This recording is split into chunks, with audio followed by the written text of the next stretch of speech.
In the first year of our marriage, the award-winning actor left behind a diary and songs dedicated to his white moonlight before taking his own life. Overnight, the entire internet branded me as a homewrecker and slut. I spent my entire youth supporting him from nothing to fame, yet his diary overflowed with love for his unattainable muse. Song Lisa harbored nothing but hatred toward me, resenting that I secured the graduate recommendation spot, forcing his beloved to leave him behind abroad. After a car accident, I was reborn back to the day Song Lisa confessed his feelings to me in college. Jiangji, will you be my girlfriend? At our graduation farewell party, Song Lisa stepped out briefly before returning to confess his love unexpectedly. It all happened without warning, completely out of the blue. The classmates erupted in surprised cheers, egging us on with playful excitement. Song Lisa stood before me, his eyes rimmed red. Wearing no trace of joy, only bitter anguish as he gazed at me, I snapped back to reality, cold sweat trickling down my temples, the phantom pain of crushing metal still lingering. Trembling uncontrollably, I faced the man I'd loved for 8 years, who took his own life a year after their wedding, leaving me to endure nationwide vilification and a mutilated death wrought by his legacy. Thank goodness, I actually reincarnated 8 years back after dying. My best friend yanked me up seeing me spaced out. Jiangji, what are you standing around for? Haven't you always had a thing for Song Lisa? Suppressing the turmoil of emotions and hatred, I coldly refused. No, I don't like you. A flicker of emotion finally crossed Song Lisa's expressionless face. Suppressing my disgust at his stunned disbelief, I pushed past my equally shocked best friend and stormed out of the private room. Jiangji, what the hell was that? You've always...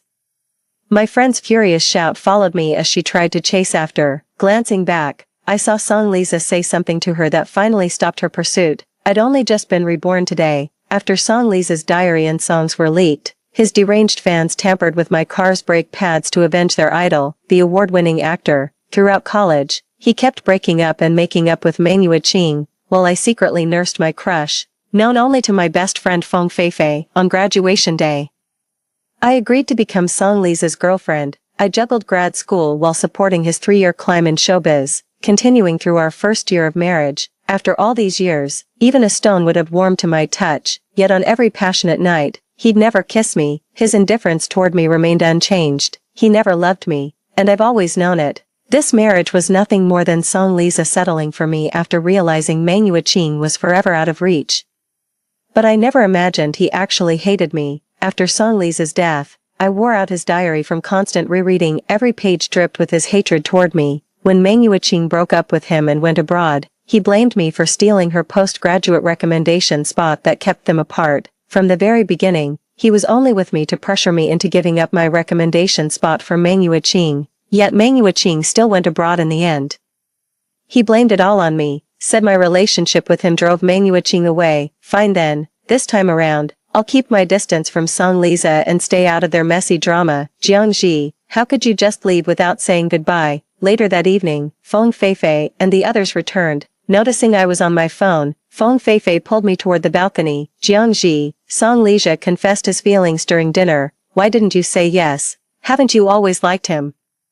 I stared at Feng Feifei, remaining silent for a long moment. What's with that look? I shook my head. Like I said, I don't have feelings for him anymore. No way. You've been crazy about Song Lisa for 4 years. You can't just switch off feelings like that. Feng Feifei said with obvious disbelief. They've already broken up. What's holding you back? I seriously don't get why you're still refusing. I lowered my eyelids with a bitter chuckle. Yeah, it's been 4 years now. 8 whole years couldn't melt Song Lisa's heart. What makes you think another try would? Song Lisa never showed me an ounce of respect till the day he died. He selfishly paraded his burning passion for all to see, never considering the hell I'd endure after his death. I haven't had a decent night's sleep since the cyberbullying began. I've moved multiple times, but anti-fans always track me down. Harassment, disturbing packages, stalking, even paint vandalism. Song Lisa's fans would stop at nothing for him, but Song Lisa never considered any of that. He only wanted to descend into the underworld with Manhua Qing, their love now laid bare for all to see, to become eternal lovers in the afterlife. Feifei, is this really just about getting me together with him? Feng Feifei's eyes flickered uneasily, avoiding my gaze. Of course. Oh, never mind. I'm going to wash up. The smile vanished from my face as I watched Feng Feifei hurry away. 2 days before the car accident, I had gone to see Feng Feifei. Feng Feifei bears undeniable responsibility for the vicious cyberbullying I endured. First my husband took his own life for his lover, then this so-called friend deliberately twisted facts online and incited her followers to attack me. I demanded to know why she did it, but she just glared at me with venom. I despise you, you know that, if it weren't for you, that grad school recommendation spot would have been mine. With your privileged background, you could have done anything. Why did you have to steal this opportunity from me, Feifei? I know you failed the grad school entrance exam, but I still managed to get you into. Feng Feifei cut me off mid-sentence, raising her voice. You think I should grovel with gratitude for your petty charity? I loathe rich people like you, so arrogant, so condescending, you'll never understand what us poor folks go through. Whatever, your father disowned you long ago.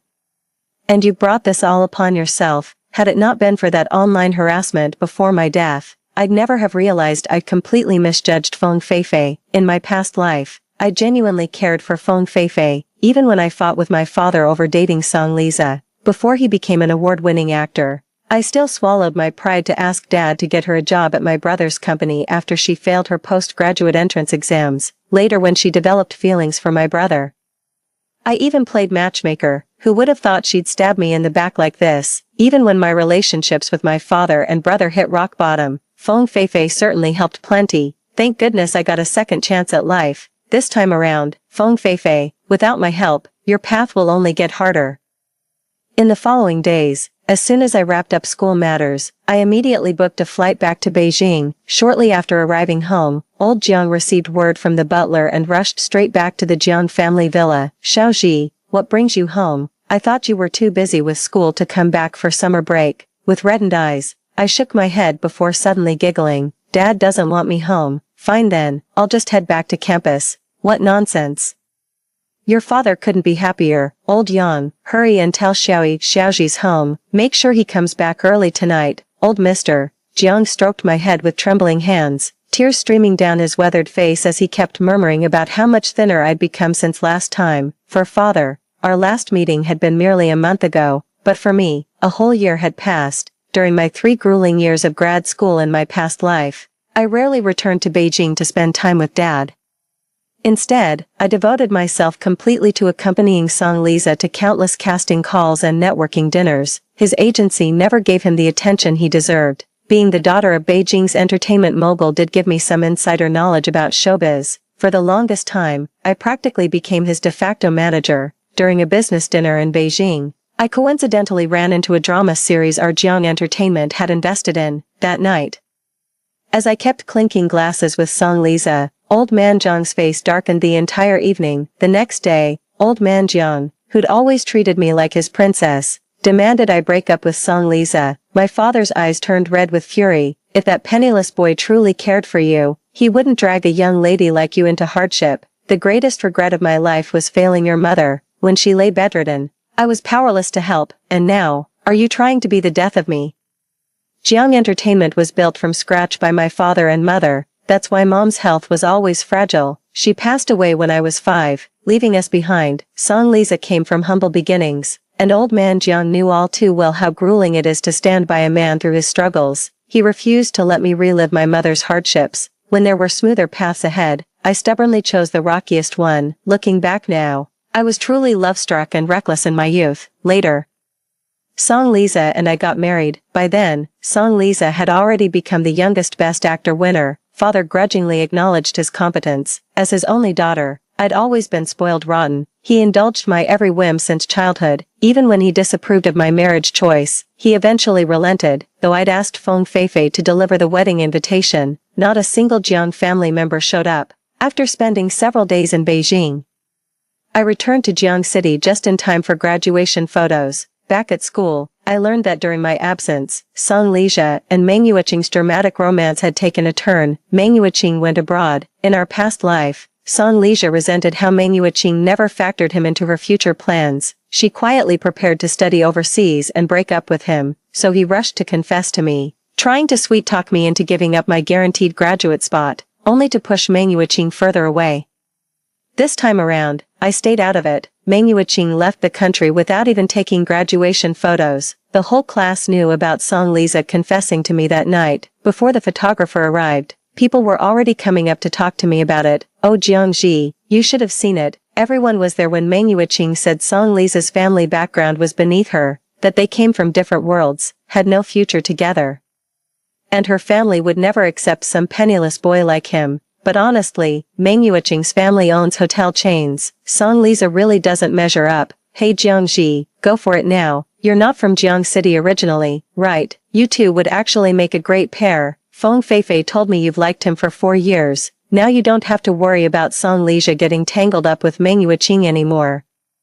I never told anyone during my 4 years of college that I'm the heiress of Jiang Entertainment. To our classmates, Song Liza and I came from similarly privileged backgrounds. What they didn't know was that Song Liza's family status couldn't even compare to mine, the youngest heiress of the Jiang family in the capital. I shook my head. Didn't I make myself clear that night? I'm not into Song Liza. Besides, why would I chase after a man nobody else wants? I'm not some trash bin.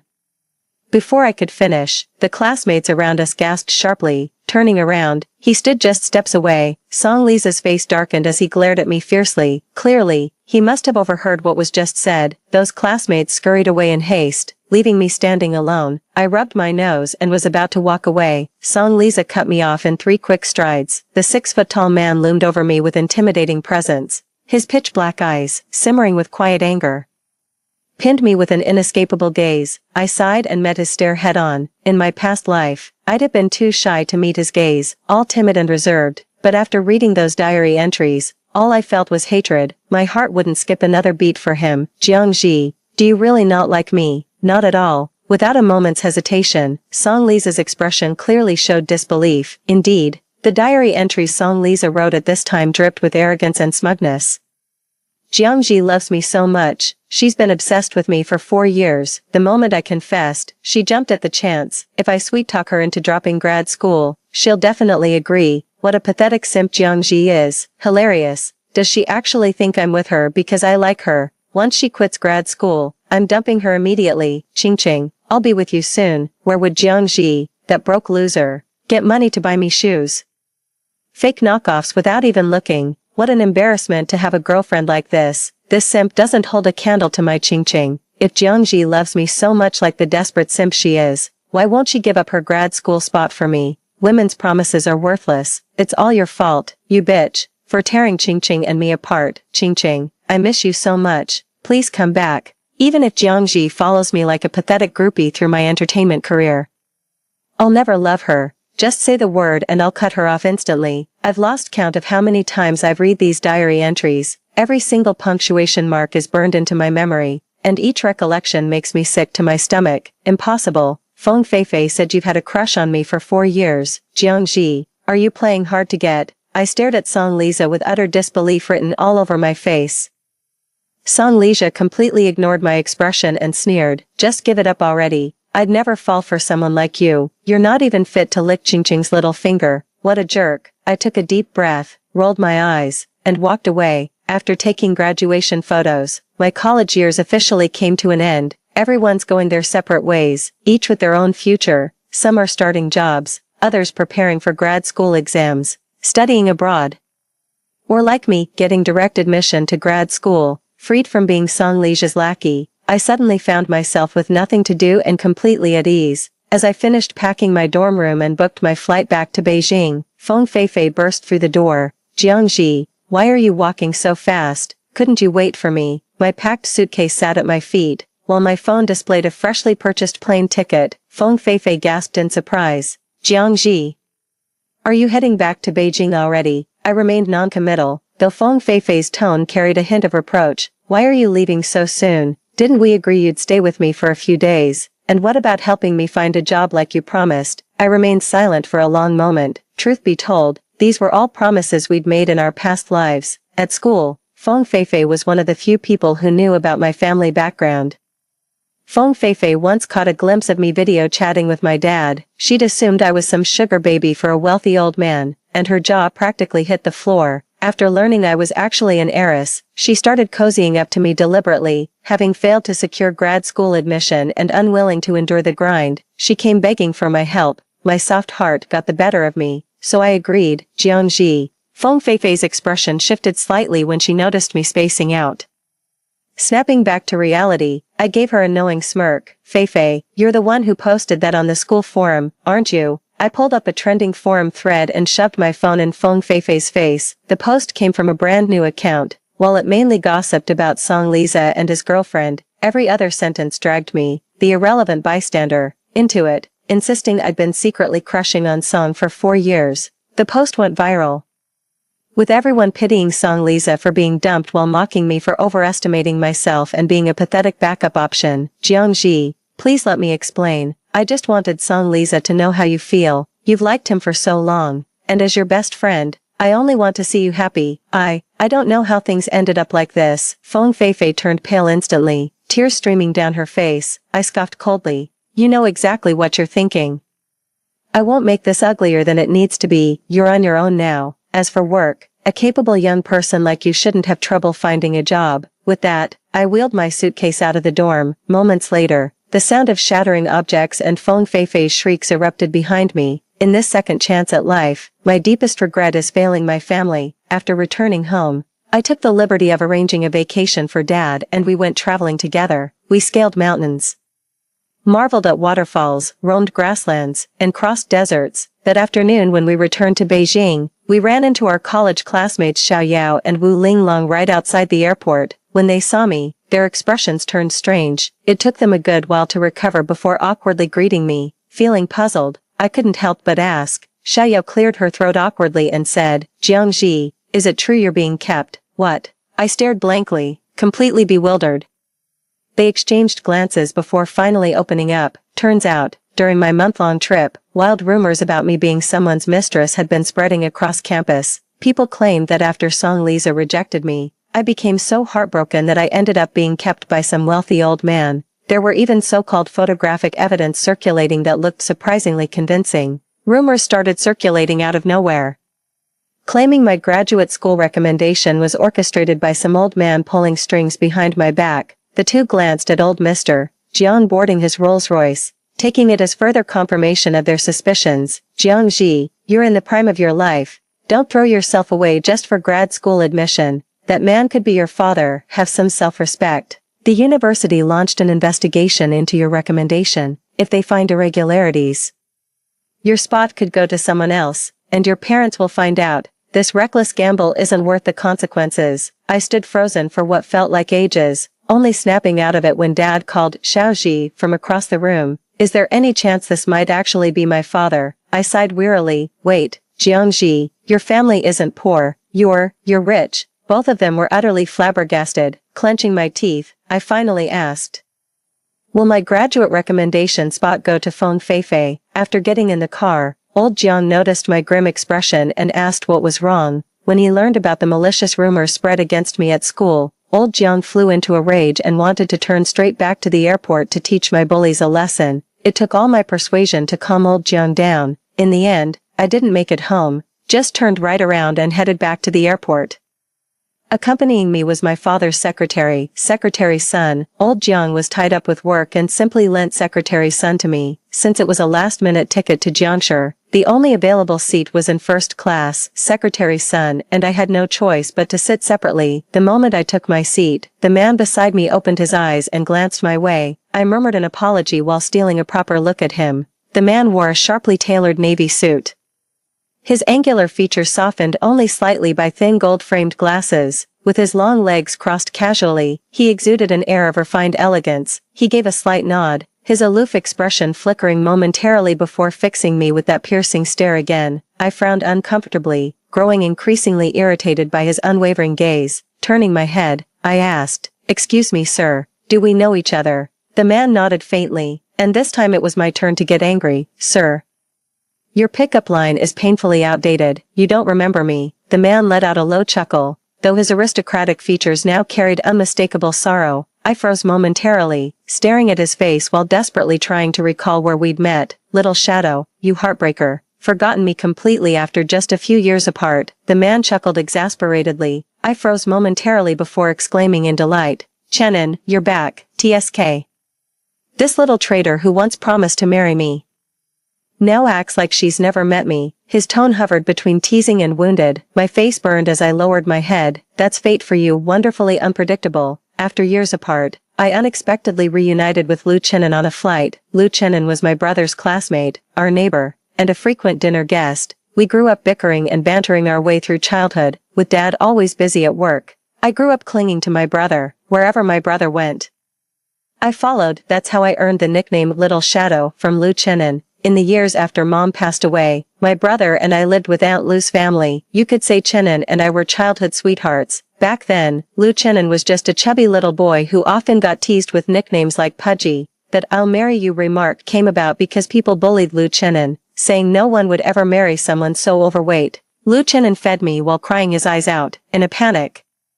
I blurted out, "Brother Chenin, if no one will marry you, I'll be your wife. You won't end up alone." Back when we were 15, Lu Chenin's family relocated abroad, and we've barely kept in touch over the years. Never imagined our reunion would happen like this. In my past life, I never saw Lu Chenin again until the day I died. Seems fate has rewritten many things since my rebirth. I burst out laughing. Though truth be told, I barely remember those childhood jokes anymore.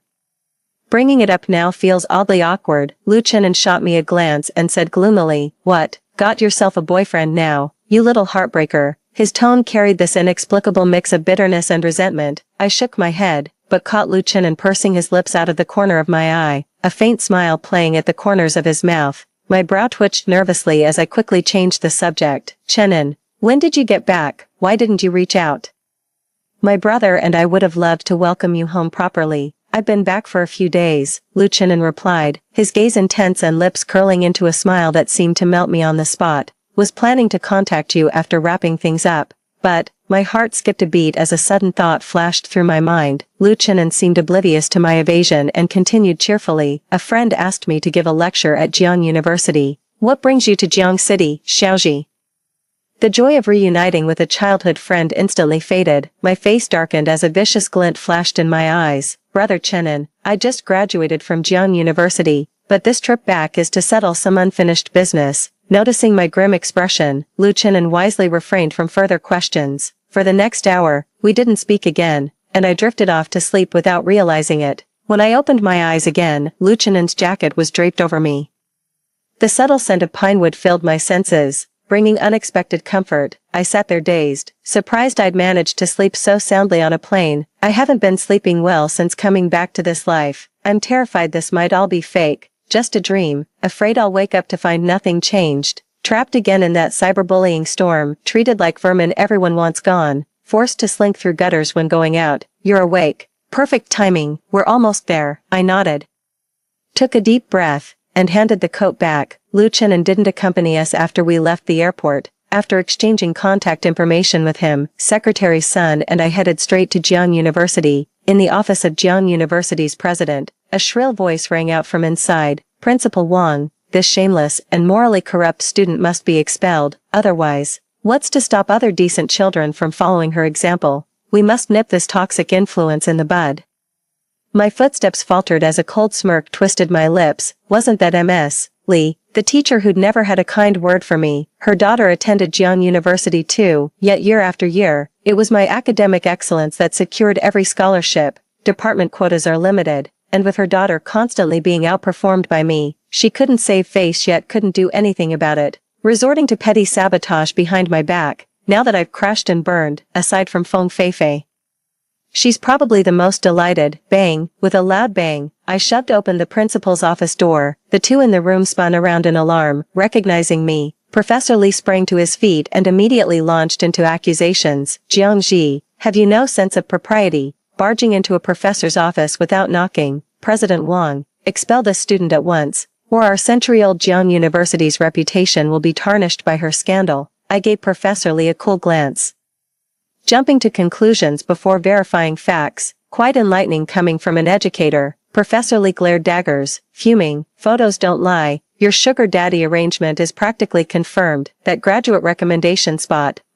clearly ill-gotten." I snorted coldly and remained silent, merely shooting Secretary Sun a meaningful glance. Secretary Sun stepped forward with a stern expression. "Principal Wang," he said gravely, "the malicious rumors about being kept circulating through your institution have caused our young mistress considerable distress. Chairman Jiang is furious. This matter won't be swept under the rug. Our legal team is en route to file individual lawsuits against every perpetrator. Furthermore, regarding the controversy over our young mistress's postgraduate recommendation, since your investigation has failed to clear her name, the Jiang Group will conduct its own thorough inquiry.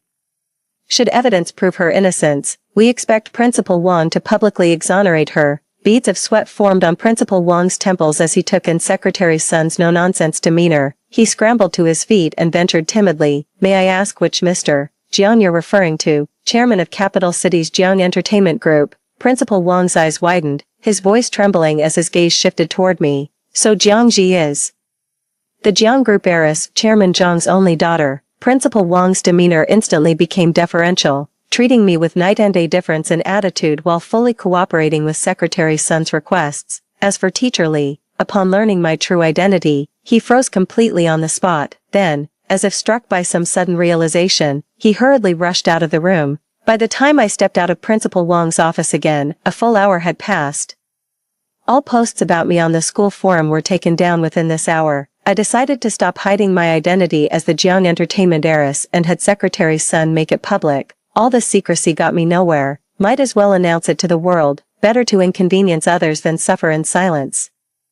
But before Secretary Sun and I could leave campus, someone stopped us. It was none other than Song Liza, whom I hadn't seen in over a month. "What's the matter? Time might dull all things." Seeing Song Liza again after this month apart, I could regard him with detached calmness, as one would a stranger. Yet even so, I'll never forget the pain he caused me in my past life. After loving so deeply, though the love is gone, the resentment lingers. "Jiang Ji.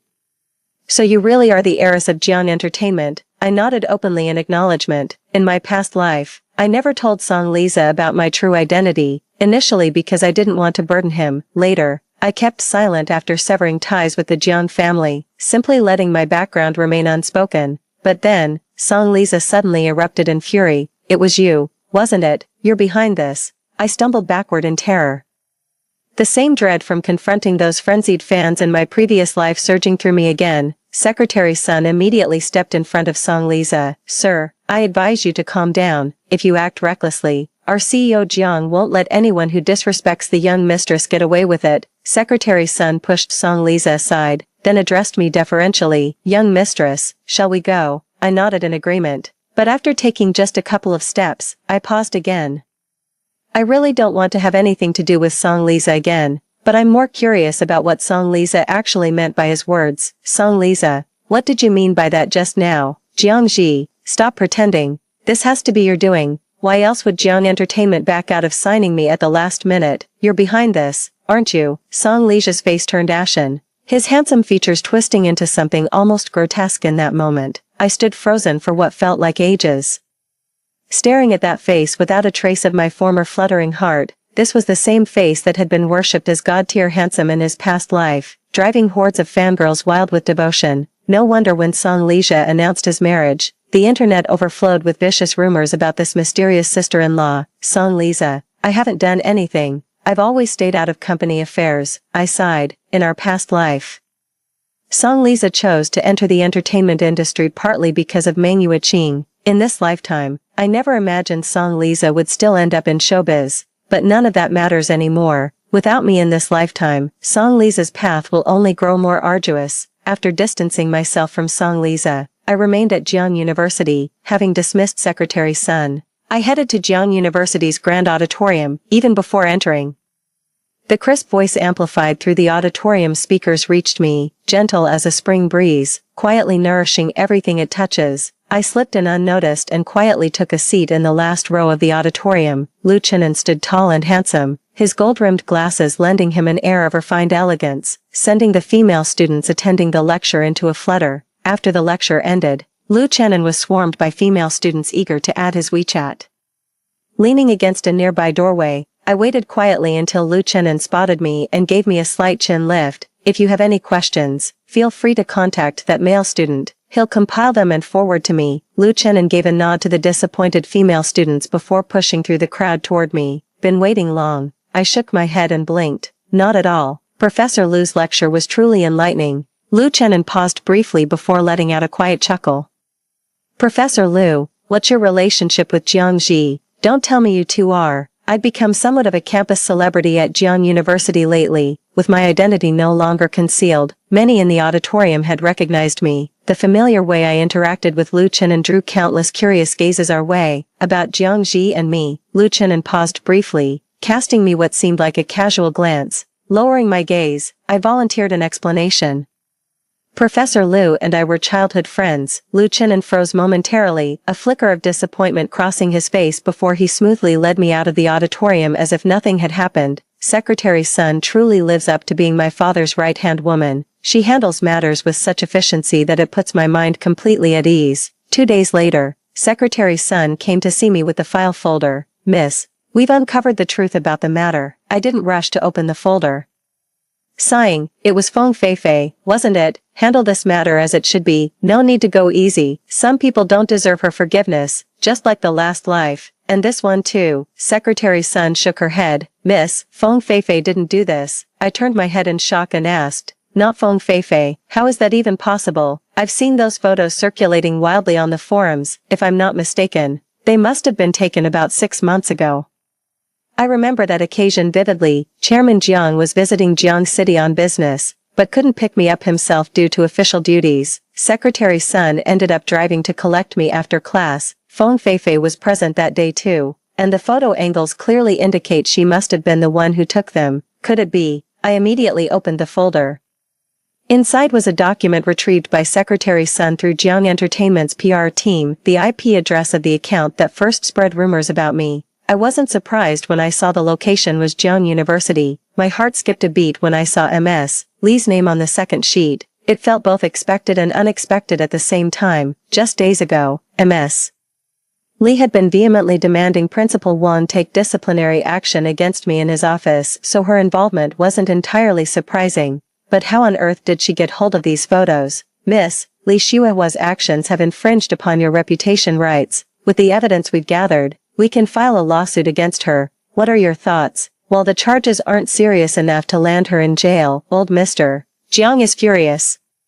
Ruining her reputation and costing her job would be effortless. Secretary Sun's words snapped me back to reality. After a long pause, I said, proceed with the lawsuit. Show no mercy. Handle this by the book. In this second life, I refuse to suffer any injustice. Those who wronged me will pay dearly. Every last one of them. Li Shuihua was no exception. 2 weeks later, Li Shuihua came looking for me. The arrogant bully I'd confronted in the principal's office had vanished. She stood before me a completely different person. Old Chairman Jiang kept pressuring Li Shuihua, who got embroiled in lawsuits again. Jiang University had long fired her, and even her daughter couldn't hold her head up on campus anymore. Jiang Ji.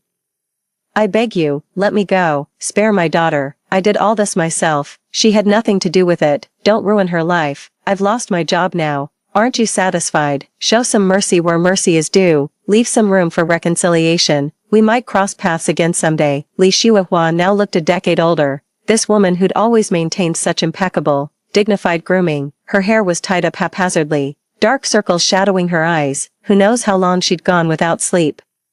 Professor Li, when you were spreading those vile rumors about me, did you ever imagine this day would come? Watching Li Shuihua remain silent, I sneered. Gossip can destroy a person effortlessly. Wang Lu and I were the same age. Why couldn't you find it in your heart to spare me back then? You brought all this upon yourself. Li Shuihua collapsed to the ground, her face dazed and disoriented. After what felt like an eternity, she staggered to her feet and stumbled out. You didn't take those photos yourself, did you? Who gave them to you? Li Shuihua froze mid-step. I don't know either. Someone anonymously emailed me, saying you were kept, implying your qualifications were. I scoffed coldly, getting cheated and still helping count the money. Professor Li's even dumber than I thought. Li Shuihua rushed toward me with frenzied malice twisting her features. Who was it? Who's trying to ruin me? A glint flashed through my eyes. Why not let them destroy each other while I reap the rewards? I never saw Li Shuihua again after that. Later I heard Li Shuihua got sentenced for intentional assault. Feng Feifei reportedly suffered 2 deep facial lacerations requiring over a dozen stitches, leaving her severely disfigured. Classmates who were relatively close to her visited twice, but afterward, all contact with Feng Feifei ceased completely. Whether she remained in Jiang City or relocated elsewhere remains unknown at this time.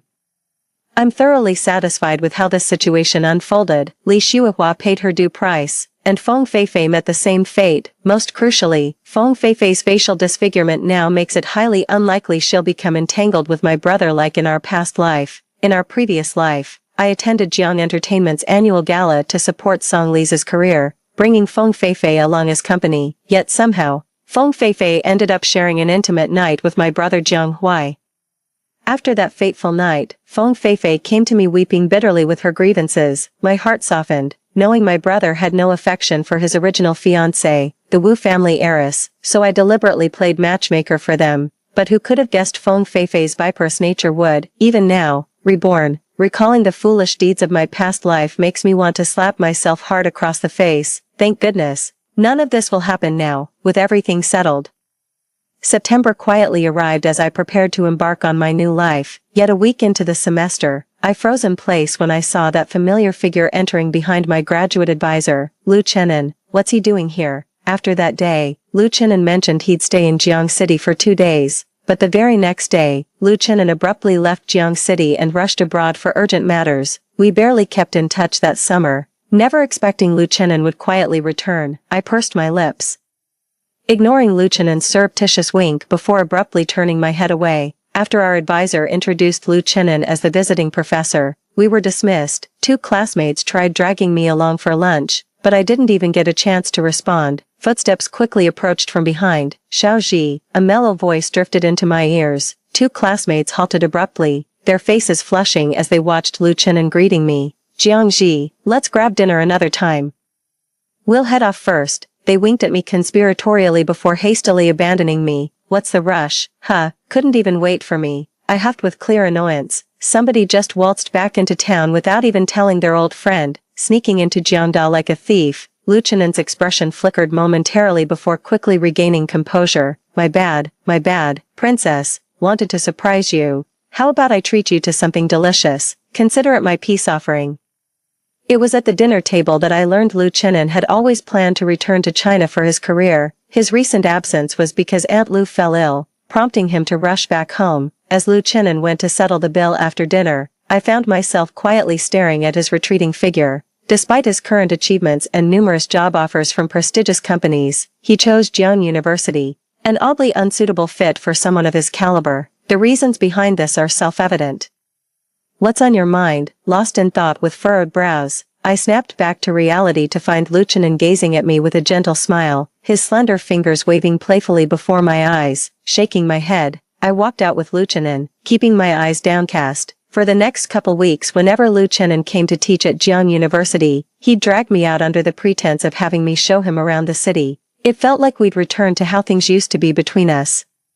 When the National Day holiday rolled around, we traveled back to Beijing together. My brother and I gathered our Beijing social circle to throw Lu Chenin a proper welcome banquet celebrating his return. After being reborn, I rarely touched alcohol again. In my previous life at this time, aside from focusing on studies at school, I was constantly accompanying Song Liza to banquet tables. I often drank heavily during dinners just to help Song Liza save face. My habit of skipping meals while busy eventually took its toll, leaving my stomach permanently damaged. At the boozy dinner that decided Song Lija's career-making film role before our marriage, I drank myself straight to the hospital with gastric bleeding. This time, whether from relief at escaping my past life's misery or something else, I indulged quite freely. As the banquet wound down, I slumped on the couch half asleep, watching my brother see guests out before closing my eyes again. Xiaoji, your phone's ringing. A rustling sound stirred beside me as Lu Chenin nudged my shoulder. No. I want to sleep, I mumbled drowsily, swatting his hand away. Xiaoji, they've called multiple times, must be something urgent. Squinting irritably, I grumbled, then you answer it. Who calls this late anyway? Lu Chenin lowered his gaze to the phone screen, where a single character song was noted beside a string of numbers. A cold glint flashed briefly in his eyes. Then he answered the call. Jiangji, didn't you say you liked me? Fine, I'll agree to be with you, but don't get the wrong idea. This isn't about feelings. There's a condition. You have to get me signed with Jiang Corporation. Lu Chenin tightened his grip on the phone as the drunken haze in his eyes cleared, replaced by icy sharpness. Xiaoji's asleep. Stop calling and disturbing us. Song Liza's shrill scream came through the receiver. Who are you? What's your relationship? why are you with Jiangji this late? The screaming abruptly stopped, followed by a loud crash from the other end of the line. I woke up hungover the next day, nearly noon already. I wasn't particularly surprised to see Lu Qinan sitting in our house when I came downstairs. Xiaoji, Lu Qinan stopped me with a grave expression, hesitation written on his face. Morning, brother Qinan, Xiaoji. I answered a call for you last night. The caller got into a car accident mid-conversation. I froze for a moment. This vaguely rang a bell. I was blackout drunk last night. But I think I did ask him to take that call for me, immediately walking over. I unlocked my phone and pulled up the call log. Xiaoji, who's that guy? When I answered your phone last night, he sounded way too excited. The man beside me wore a resentful expression, his tone laced with subtle jealousy. Just someone unimportant. I quietly deleted the record and composed myself. Had this been my past life when I was still deeply in love with him, I would have rushed over without hesitation. But now, in this lifetime, we've long been strangers. I looked up just in time to catch Lu Qinan's faint smirk. Though sometimes, I don't go looking for trouble, trouble still finds its way to me. Around noon, Song Lisa's call came through again. Lu Qinan glanced at the phone beside him upon hearing the ringtone. Xiaoji, maybe you should take this. He seemed to have something urgent to discuss with you last night. Excuse me for a moment. The man froze momentarily before slamming his cutlery down with clenched teeth. Running a frustrated hand through his hair, what is it? I asked coldly. The voice on the other end sounded displeased. Jiangji, do you know what time it is? I've been in an accident. Why aren't you here taking care of me? And bring me some food from Yuda restaurant on your way. I'm starving. My eyes widened as a chill crept up from the soles of my feet. Yuda restaurant. That was the place where I used to buy meals for Song Lisa in my past life. Only 200 tables served daily. To see Song Lisa smile, I'd move mountains to get him a reservation. In this lifetime, we've never, could it be? I took a deep breath. Song Lisa, order takeout if you're hungry. I'm not your delivery boy. The line went silent for a long moment before suddenly turning impatient. Jiangji, what's this nonsense? Get to People's Hospital now. If you're not here in 30 minutes, don't blame me for breaking up with you. Song Lisa, get this straight. When were we ever together? Did that car crash scramble your brains too? A pained wail suddenly came through the line as I held the receiver away. Only when the noise stopped did I press the phone back to my ear. Jiangji, tell me, have you also come back? Song Lisa's voice sounded strangled, hoarse, fragile, laced with lingering terror. My heart lurched. You're insane, I spat before slamming the phone down. It dawned on me that Song Lisa might have been reborn just like me after that car accident. I've been completely out of sorts all day. With an apologetic look, I turned to Lu Qinan who'd called my name at least 5 times while I was spacing out. Qinan, I'm not feeling well. I think I'll head back early. Lu Qinan pressed his lips together. Alright, let me give you a ride. I didn't refuse and rode back in Lu Qinan's car. But while we were still on the road, a call came through from People's Hospital. Is this Jiangji? Ms. Jiang. I answered, hearing a faint note of resignation in the voice on the other end. Here's the situation. Your boyfriend Song Lisa was in a car accident last night. He just regained consciousness today after being in critical condition. Could you come to People's Hospital? There are some matters we need to discuss with you in person. Though spoken quietly, Lu Qinan at the wheel clearly overheard. Turning his gaze toward me, Lu Qinan remained silent, his expression inscrutable. Dark currents swirling in his eyes. Sorry, I'm not Song Lisa's girlfriend, Ms. Jiang. Every couple has their disagreements. That's perfectly normal. While your current spat isn't ideal, we're talking about matters of life and death here. Mr. Song's condition is rather complicated. I strongly advise you to come in, but I wanted to refuse, but the words died on my lips. The nurse interrupted. Mr. Song kept calling your name while unconscious. He clearly still cares for you. Lovers' quarrels are never lasting. You should come right away. I sighed and put down my phone. When I looked up, the car had somehow pulled over to the roadside. Lu Qinan's usually refined features were now shadowed with gloom, his eyes turbulent with conflicting emotions. Before I realized it, Lu Qinan had unbuckled his seatbelt and was leaning toward me. Brother Qinan, warm breath brushed against my face, carrying the intoxicating scent of pinewood. His lips were merely a finger's width away. The slightest forward movement would bring them to mine. Xiaoji, who exactly is this Song guy? If he's not your boyfriend, why does he keep pestering you? Lu Qianan's lips drew closer, his eyes burning with unmistakable jealousy. Xiaoji, have you been distracted all day because you're thinking about him? Are you considering becoming his girlfriend? With confusion written all over my face. The rest of my words were swallowed by Luchanen's kiss, as if afraid I might actually say something he didn't want to hear. Don't you dare pull such dangerous stunts again, understand? Consider this your warning, next time you'll get a ticket. Nodding like a pecking chicken, I watched the traffic officer leave before kicking Luchanen, who was grinning like an idiot beside me. Watching him beam with delight, I felt a dull ache throbbing in my lips. Glaring furiously, I snapped. This is all your fault, how can you still laugh, Xiaoji? I've given you my first kiss, you'd better take responsibility. Flustered and furious, I retorted, why you kissed me? I didn't even call you a creep, how shameless can you be? Luke Hen pulled me into his embrace abruptly, and I didn't struggle to break free. The man's voice brimmed with delight. If shamelessness can win me a wife, then I'll gladly discard my pride. What's dignity worth anyway? His chin rested on my shoulder. Warm breath tickling my skin until I shivered uncontrollably, my ears flushing crimson instantly. Xiaoji, I'm sorry, when he called last night wanting to be with you, I was terrified you'd actually say yes. If you ended up with him, I'd go mad with jealousy. I'll never be with him, not ever. Nothing in life is absolutely certain, but I'm absolutely certain about this one thing, having already died once. I'm not about to make the same mistake again.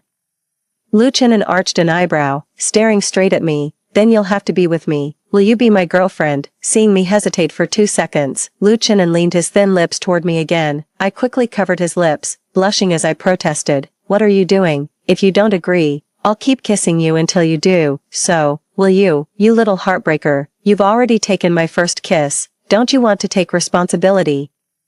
My eyes widened as I punched Luchanen's shoulder hard. You're the one who kissed me, you little chubby. I'm the victim here. How dare you turn the tables on me? Luchanen smirked. Then why don't you kiss me back? In the end, I didn't refuse Luchanen. Admittedly, during these days spent together, there were moments when my heart fluttered for him, but the painful memories from my past life still linger. Once bitten, twice shy. Had Luchanen not taken the initiative, I'd probably have remained a coward. After our playful scuffle, we finally got back in the car. Luchanen made no effort to hide his displeasure at my decision to visit the hospital. His face darkened visibly while his hands clenched the steering wheel so tightly it creaked. Fine, I won't go alone. You're coming with me. Happy now? With a dismissive snort, Luchanen silently rerouted the GPS toward People's Hospital without another word. Half an hour later, we arrived outside the hospital room.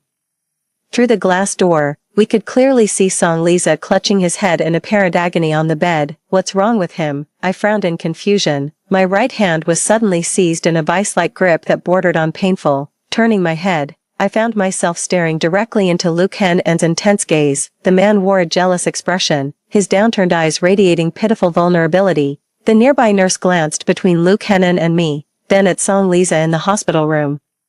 Her face alight with astonishment. Clearing his throat quietly, he added, Mr. Song's car accident last night resulted in head trauma. While not life-threatening, the blood clot pressing against his brain may affect neural functions and potentially cause memory confusion. Based on our observations, this condition may have already manifested. Honestly, that doesn't surprise me much. After all, I've already learned something far more shocking.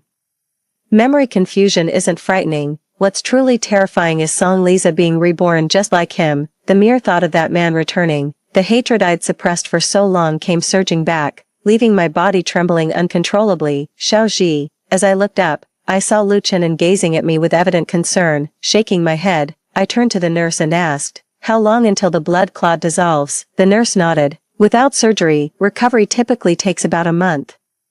What about with surgery, Miss Jiang? The craniotomy does carry significant risks. The medical recommendation is conservative treatment to allow the hematoma to resolve naturally. I shot a frosty glance at Song Liza inside the room, then scheduled the craniotomy immediately. The sooner the better. Cost is no object. I'll settle the payment shortly. Luchanen's chuckle reached my ears as I turned my head slightly. The man wore a faint smirk, looking utterly pleased with himself. When he noticed my gaze, he gave my fingers an affectionate squeeze, his expression softening. After the nurse left with a strange look on her face, we entered the hospital room. Hearing the noise, Song Liza turned his attention toward the doorway. The next instant, Song Liza clutched his forehead and erupted in fury. Jiangji, you shameless slut, how dare you two-time me? Ah, my head, it's killing me. He shook his head violently. You bitch, what are you still standing there for? Get your ass over here and massage me right now. I stared coldly without moving an inch. Lu Chenin seemed terrified I might actually approach. His hands clenched so tightly they ached. Listen up, Song. She's my girlfriend now. Quit playing dumb, your chance is gone. Got it. Lu Chenin beamed with smug satisfaction and planted a loud, smacking kiss right on my cheek in front of Song Liza. Song Liza erupted into furious screams. Jiangji. How dare you sneak around with another man when you're my girlfriend? I'm not dead yet. Get over here. Jiangji, let's go. No point talking to idiots. Lu Chenin tugged at me with a sullen expression. The hospital acted swiftly. After I kindly paid Song Liza's craniotomy fee, they scheduled the surgery without hesitation. Naturally, I took great care in selecting the lead surgeon too, made sure to generously pick the least experienced surgeon for Song Liza. What a shame, the surgery actually turned out to be quite successful. A week after the operation, the hospital called me in. Lying in bed, Song Liza was no longer consumed by helpless rage, appearing much more lucid. When I entered the ward, Song Liza's expression flickered with emotion. Jiangji, have you come back too? I settled into a comfortable spot on the couch. Yes, I'm back. Song Liza clenched his fists, lowering his head slightly. Though you died before me, I returned first this time. Now we're nothing to each other. Jiangji, why, didn't you love me? Watching Song Liza's dazed expression, I burst into laughter. Are you asking why I'm refusing you this time? Why I won't keep slaving away for you anymore? Song Liza froze, an uncharacteristic look of embarrassment flashing across his face. Pretending not to notice, I pressed on. Song Liza, you're truly selfish. You abandoned everything to chase your so-called white moonlight, committing suicide on a whim. The world believes you died for Mangyueching's sake, while I was vilified as the homewrecker, publicly scorned. In the end, your fans were the death of me. What makes you think I'd still love you and sacrifice for you after 2 lifetimes? I'm sorry, Song Liza said with a guilty expression. Can you forgive me? Without hesitation, I replied, no. Watching Song Liza's pained expression, I suddenly wanted to twist the knife deeper. You were willing to die for Mangyueching. Now that you've been reborn, go chase your true love properly. Stay away from me, you're nothing but bad luck. Song Liza's eyes lit up briefly before I continued coldly. Though fresh out of surgery, you might need help connecting the dots. Let me remind you, your precious moonlight abandoned you for being too poor, unworthy of her. She's abroad now. Each word struck like a dagger, plunging straight into Song Liza's heart. Don't forget to pay me back for the surgery fee I covered for you. After that, Song Liza never came looking for me again. I focused on my studies, spending my free time dating Lu Chenin. Our relationship was sweet and fulfilling. Before I knew it, Christmas arrived, and I had planned to take Lu Chenin out somewhere. In the end, we moved our date indoors due to the snowy weather.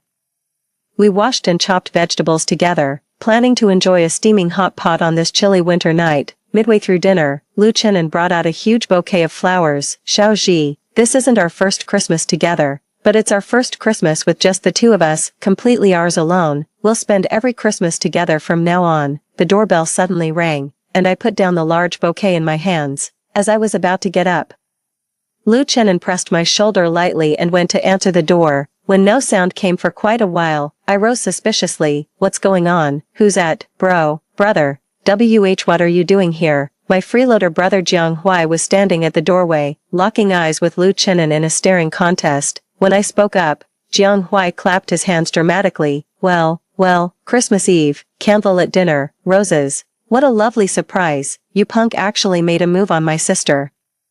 Even rabbits don't nibble the grass by their own burrow. Huai Jiang Huai shoved Lu Chenin away violently, shooting him a glare. Back off, don't touch me. We'll settle this later, you little punk. A few minutes later, Jiang Huai pulled up a chair and joined us. Only after taking a couple bites did he finally look our way. Alright, out with it. What's going on between you two? When did this start? Just as Lu Chenin opened his mouth, my brother cut him off with a glare. Xiaoji.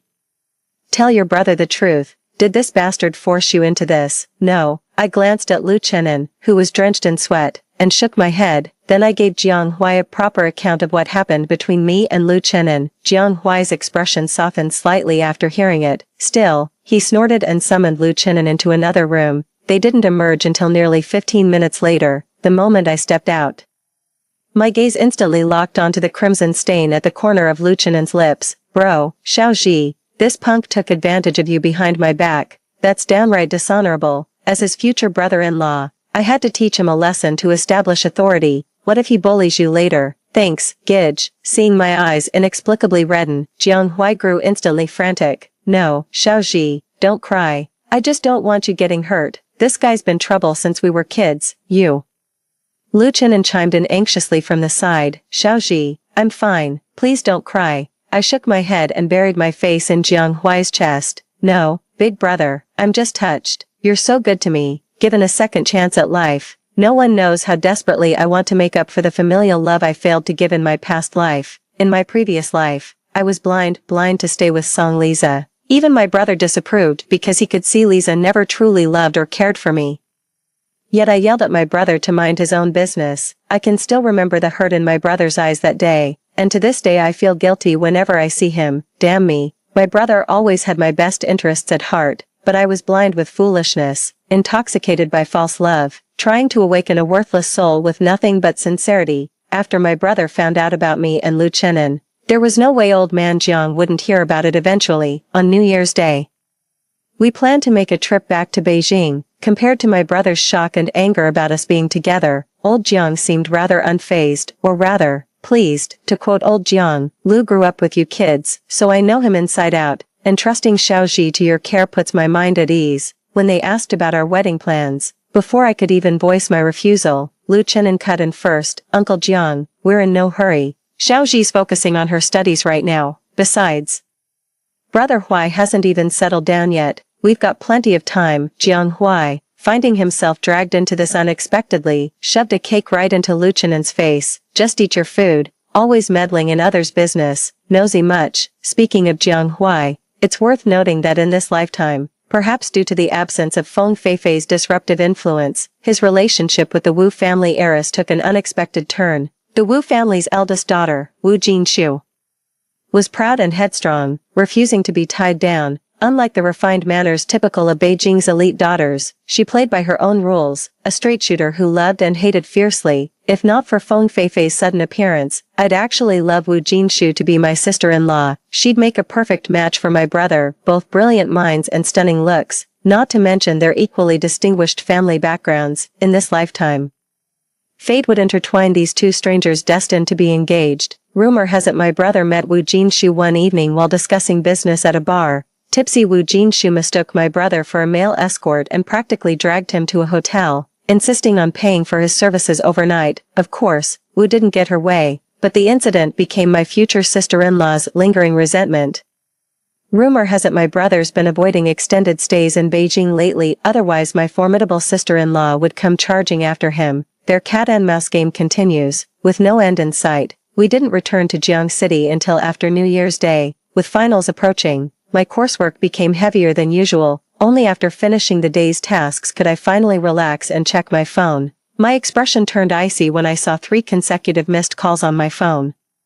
A cold sneer escaped my lips as I read the newly popped-up message. Jiangji, after being back for days, I've been thinking, I really owe you an apology for the past. I'm in Jiang City now. Could I take you out to dinner? I deleted the text and headed out of campus. But before reaching the gates, a figure suddenly darted in front of me. Jiangji, why aren't you answering my messages or calls? I stared coldly at Song Liza, who'd lost all his former radiance, now just a disheveled shadow of himself, visibly drained. His family had always struggled financially, with his elderly mother constantly needing medication. Last time around, he could fully dedicate himself to showbiz only because I handled everything behind the scenes. After half a year scrambling in the entertainment industry now, he's barely getting occasional bit parts in productions, but special appearances don't come every day. And these meager earnings can't possibly cover his current expenses, unlike my past life where I smoothed things over for him behind the scenes and even begged my father's friend to sign Song Liza to their agency. Sure, Song Liza is undeniably handsome, but the entertainment industry is overflowing with good-looking people. Among these people, Song Liza is merely average at best. Without me now, he's already hit his ceiling. Who do you think you are? You call, and I'm supposed to answer. I scoffed coldly. A flicker of embarrassment crossed Song Liza's face, but he quickly adopted a groveling tone. I'm sorry, Jiangji. I was just too worried, afraid something might have happened to you. What possible danger could I be in? Song Liza nodded eagerly. Right. I was overthinking things. Jiangji, let's talk over there. I've reserved us a table at Crystal Hotel. Sensing my hesitation, he added, We haven't had a proper catch-up since reuniting. And about last time, you arranging that surgery for me, I never got to thank you properly, Jiangji. 30 minutes later, I followed him into the private dining room he'd booked, surveying the lavish space. I chuckled. Private rooms at Crystal Hotel don't come cheap. This is quite the splurge. Song Liza thoughtfully pulled out the chair for me, saying, Jiangji, you deserve nothing but the best. I was momentarily speechless, responding only with a silent smile. When Song Liza tried to let me order, I crossed my arms and shook my head in refusal. Jiangji, I was utterly wrong before. You've always treated me the best. I owe you more than I can repay. I don't expect forgiveness, just that we don't become strangers. Okay, even a day as husband and wife creates lasting affection. There's no real animosity between us, only that I came to my senses too late. Song Liza, has Meng Yuqing truly abandoned you? My sudden outburst made Song Liza's carefully crafted mask of devotion crack visibly, but almost immediately, he recomposed himself and turned toward me with pained solemnity. Jiangji, how could you think of me like this? We were husband and wife after all, and we never even divorced before death came between us. Technically speaking, we're still married. Song Liza, after all these years together, I realize I never truly knew you. The man I faced was always a stranger. Besides, we're nothing to each other now. Stop trying to play the emotional card, it won't work, understand? I brushed off my knees, suddenly losing my appetite. Jiangji, where do you think you're going? I won't be joining this meal. Don't come looking for me again. Before my hand could reach the doorknob, a powerful force grabbed me from behind in a tight embrace. I screamed and shoved violently at Song Liza behind me. Let go of me, Song Liza. I won't let go. Never again, Jiangji. My greatest regret was releasing your hand in our past life. Please give us another chance. I'll do anything to earn your forgiveness. Song Liza held me in a death grip, his lips frantically planting messy kisses behind my ears and along my neck. The sheer disparity in strength between men and women became painfully clear. My flailing punches and kicks were effortlessly caught by Song Liza before he pinned me down on the leather sofa. The sofa's icy surface sent shivers through my body as creeping dread began consuming me whole. As Song Liza began unbuttoning my clothes, I shouted furiously, Song Liza, this is rape, don't you know that? We're husband and wife. This is our marital duty. At that moment, Song Liza resembled a frenzied lion, his eyes bloodshot and burning with primal possessiveness as he stared at me. Jiangji, you're mine, let's have a baby. Okay, let's start over. You still love me, don't you? Song Liza, the only reason you're crawling back to me now is because your entertainment career crashed and burned. Without me, you'd still be a nobody. The moment I screamed those words, Song Liza froze mid-motion, his face twisted with humiliation, like I'd stripped away his last shred of dignity. Did you really think your past success was all your own doing? I pressed my advantage to buy more time. I'd already texted Lu Chenin on my way here about having dinner with Song Liza. I'd secretly gotten hold of my phone and triggered the emergency contact call. If Lu Chenin heard that conversation, he'd come rushing with backup immediately. You should know I'm the Jiang entertainment heiress. Do you have any idea how many connections my status opened for you in our past life? Without my backing, someone like you, utterly insignificant, would never have made it in showbiz. How could a rookie like you possibly land all those premium resources? No, that's not true. They valued me for who I am. You're lying, you must be lying, I sneered, systematically dismantling what little remained of his pathetic pride. Meng Yuqing never left the country because I took her grad school spot. She left because she rejected you. You're utterly worthless. The only reason you ever caught my eye was because I was blind back then. Get it? No, this can't be. You're lying to me. You. Song Liza clutched his head in agony. Just as I tried to shove him away while he was distracted, he suddenly grabbed me in a frenzied embrace. It's fine, I still have you. As long as you're mine, as long as you're carrying my child, I'll be Jiang Entertainment's son-in-law. The whole company will be mine. I can still make my comeback. A sudden noise came from the door, followed by a shout of open up now. The private room door swung open moments later, revealing Lu Chenin panting heavily in the doorway, his face etched with fear. Xiaoji, Song Liza clearly didn't anticipate this sudden turn of events, getting kicked aside by Lu Chenin in an instant. You, how could you? Before Song Liza could finish speaking, Lu Chenin's men pinned him to the ground. Who the hell are you? Let go. Get your hands off me. I'm calling the cops. Wrapping myself in Lu Chenin's jacket, I stood up with survivor's trembling relief. Chenin, thank you. Don't be ridiculous. You're my girl. If I can't be there when you're in danger.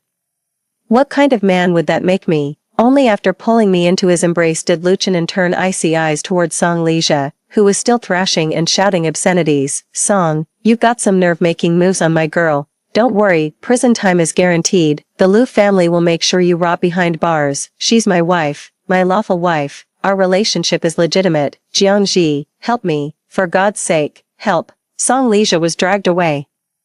And soon the private room held only Lu Qianan and myself. After collecting myself slightly, I asked, Qianan, how did you get here so fast? A hint of embarrassment flashed across Lu Qianan's face as he adjusted my collar. After getting your text, I came straight to Crystal Hotel. I'm so glad I did, or I'd be drowning in regret right now. I nodded and pressed a kiss to the corner of Lu Qianan's lips. The man pulled me closer by the waist, deepening the kiss as our kiss ended.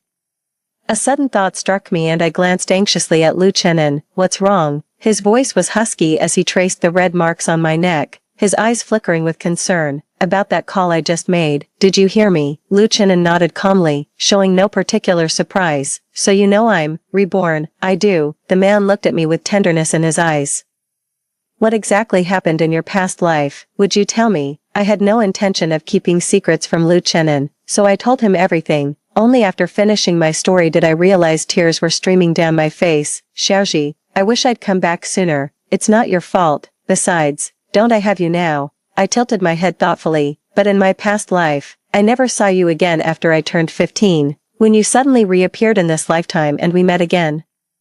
I was genuinely surprised. Lu Qianan narrowed his eyes. I wasn't actually supposed to return so soon. The plan was to come back a year later, but something inexplicable pulled me back. Song Lizha was immediately taken to the police station by Lu Qianan's men. What I didn't anticipate was that Song Lizha had another trick up his sleeve. Photos of me entangled with Song Lizha were circulated at school, with hired trolls in the comments section viciously fueling rumors about my relationship with Lu Qianan. The trolls steered public opinion, unanimously vilifying Lu Qianan as a predator lusting after his own student. Lu Qianan suddenly found himself at the center of a storm. What started as forum gossip rapidly escalated into a full-blown online controversy, catching us completely off guard. Even Principal Wang couldn't withstand the pressure and approached Lu Qianan, subtly suggesting he make a public statement to clarify we weren't actually dating. What should we do? Maybe we could. Lu Qianan cut me off with a fierce kiss. I won't break up with you. Not even pretend to. I came to Jian University for you. If they won't allow this, then I'll leave. After finally winning your heart, this love deserves to be celebrated loudly.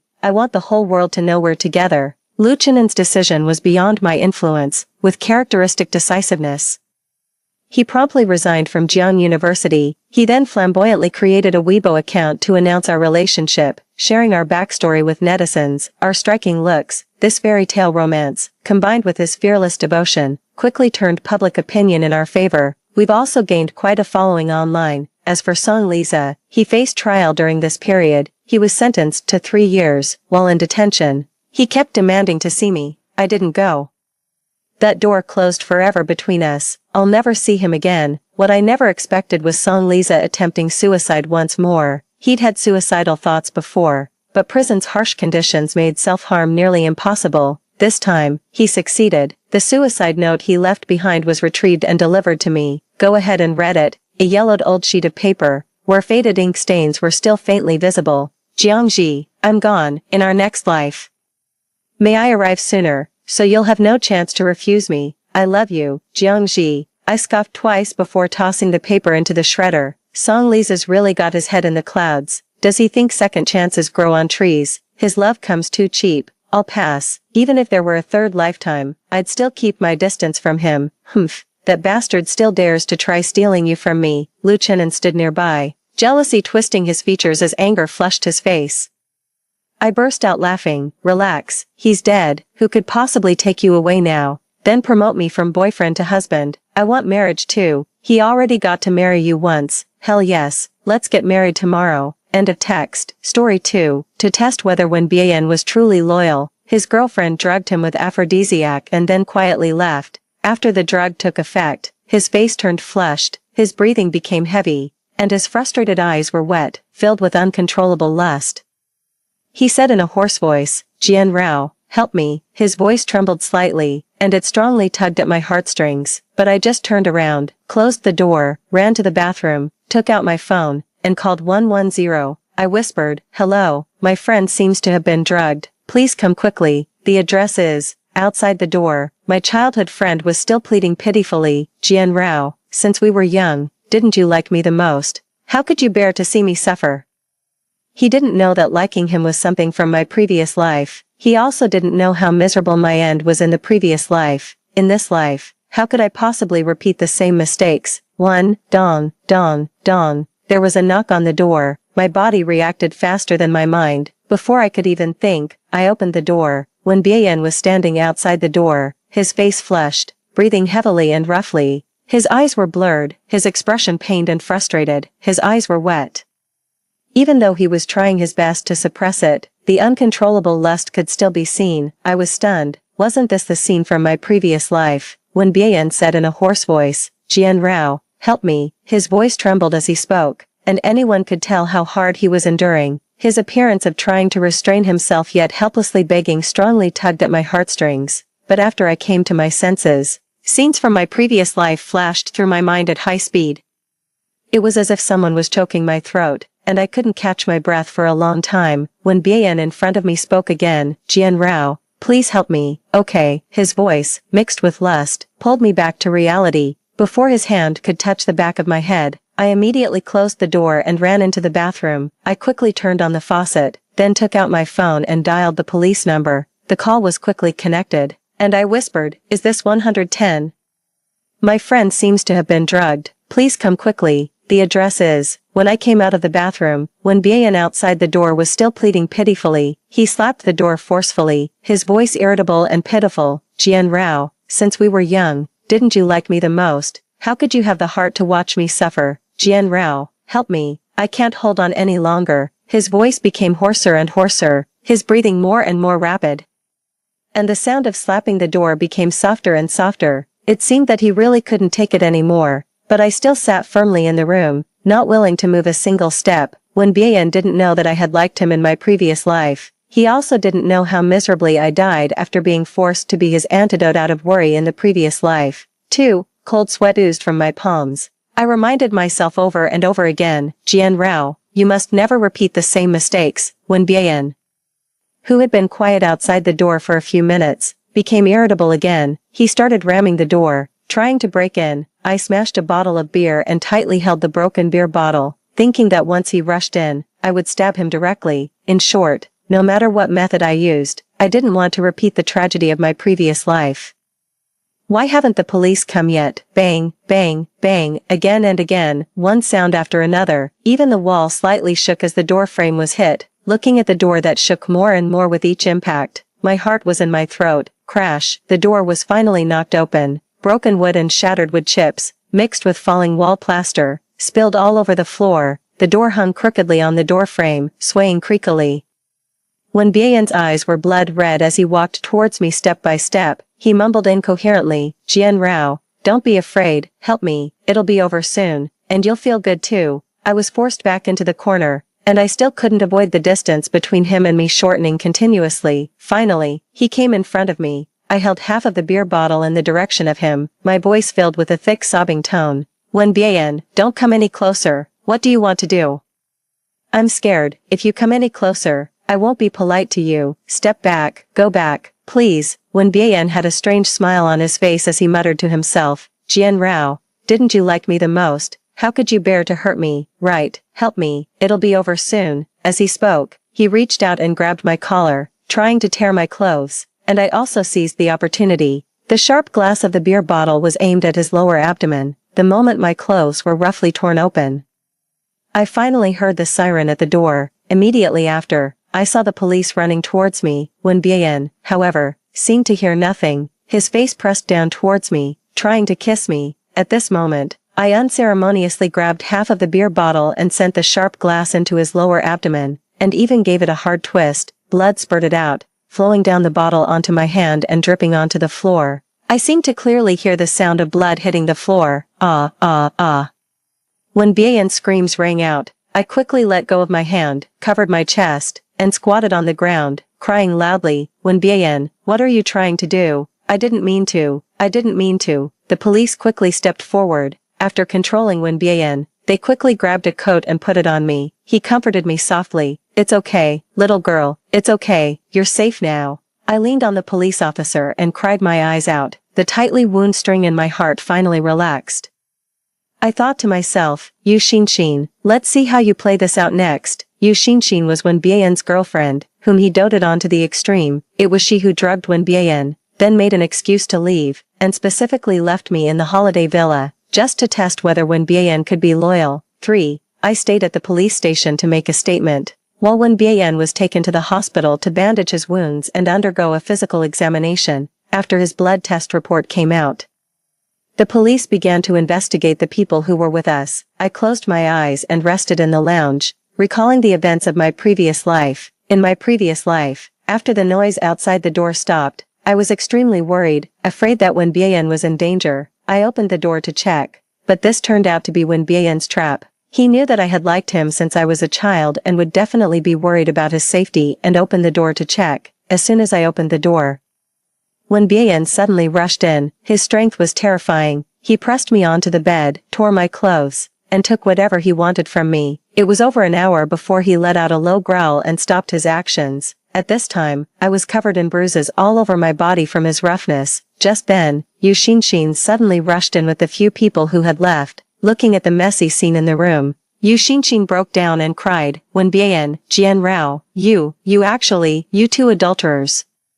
Have you no shame?" Yu Xinshin turned to run, but Wen Bian took big steps forward, grabbed her arm, pulled her back, and held her tightly in his arms. Wen Bian carefully kissed the tears sliding down Yu Xinshin's cheeks, looking extremely guilty. "Xinshin, it's not what you think, really. I can explain. Jian Rao is just a tool for me to relieve my desires. I don't know what happened to me. I must have been possessed by a demon to have such lustful thoughts, or it's Jian Rao.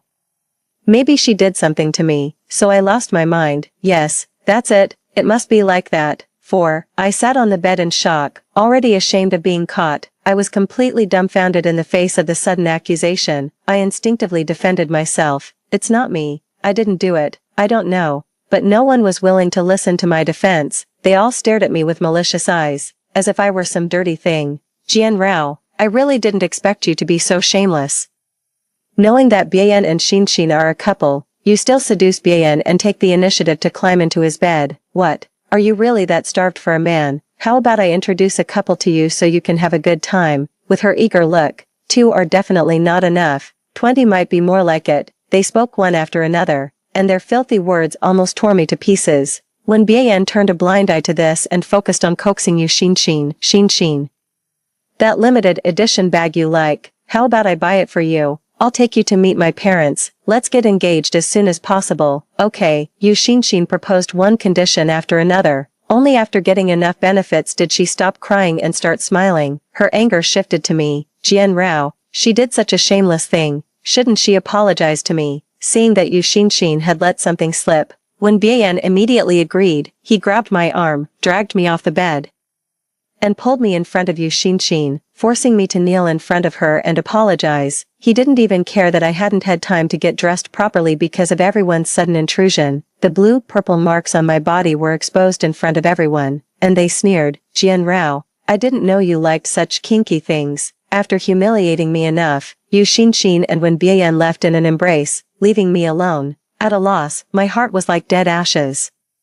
Because I was too ashamed to speak up, I didn't even dare to call the police and could only pretend that this incident had never happened. From that day on, I completely distanced myself from Wen Bian and hid alone to heal my wounds, but they wouldn't let me go. One day, Wen Bian sent me a message, asking me to go out. He said, "Jian Rao, I want to apologize to you." To give myself an explanation, I chose to go to the appointment. But what I didn't expect was that this was simply a well-planned trap by him. 5. In order to show that he had no feelings for me, Wen Bian asked me out in the name of apologizing, tricked me into drinking a drugged drink, and threw me into a wild orgy party. He also bribed reporters to report on this matter extensively, taking a lot of photos and even videos. Everyone's faces were blurred except mine. I was insulted one after another but knew nothing about it. When I woke up, the news was already all over the place. In the news photos, my face was clearly visible. Overnight, I became infamous. I went crazy looking for Wen Bian and questioned him why he treated me like this. "Wen Bian, What exactly did I do to you that I'm sorry for? Why are you trying to harm me like this? Is it only when I'm dead that you'll let me go? When Bien looked impatient. Die. Are you saying you want to commit suicide? Who are you trying to scare? If you really wanted to die, you would have died long ago. Besides, what's the big deal? You were just slept with by a few people and took a few photos, right? I slept with you too. Just think of those people as me, okay? Even celebrities have sex tape scandals. Just think of it as you enjoying the treatment of a celebrity. Yu Xinshin also sneered and said, Jian Rao, last time I indefinitely couldn't satisfy you alone. I wonder if you had a good time this time. Do you know what this is called? This is retribution, your retribution. I stared at Wen Bian firmly. Last time, it was clearly you who tricked me into opening the door and forced yourself on me. Before I could finish speaking, he waved his hand to interrupt me. He said disdainfully.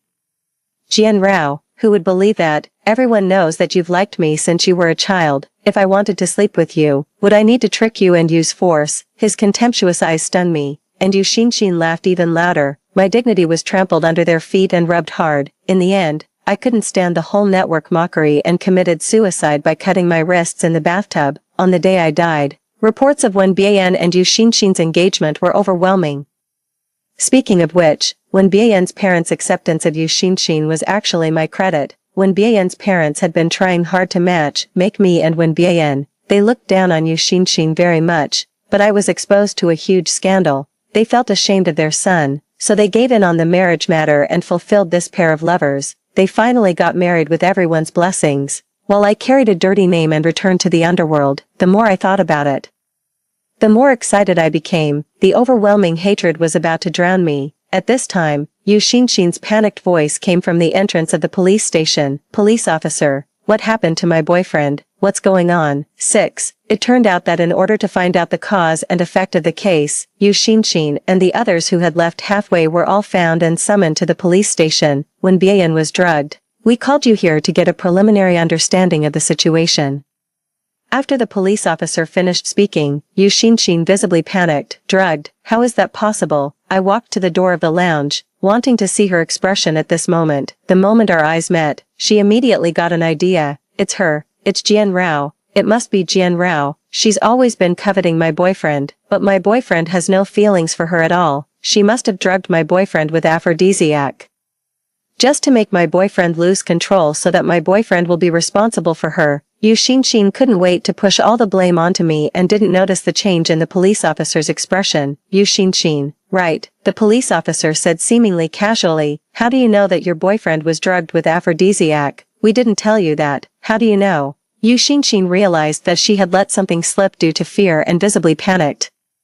She was directly invited to the interrogation room and stammered to defend herself. Well, I guessed it. Jian Rao has always had ill intentions towards my boyfriend. She must have drugged him with aphrodisiac to blackmail my boyfriend into being responsible for her. Police officer, believe me, I really guessed it. My intuition has always been very accurate. It must be that shameless slut Jian Rao. You should arrest her quickly. She kept biting me.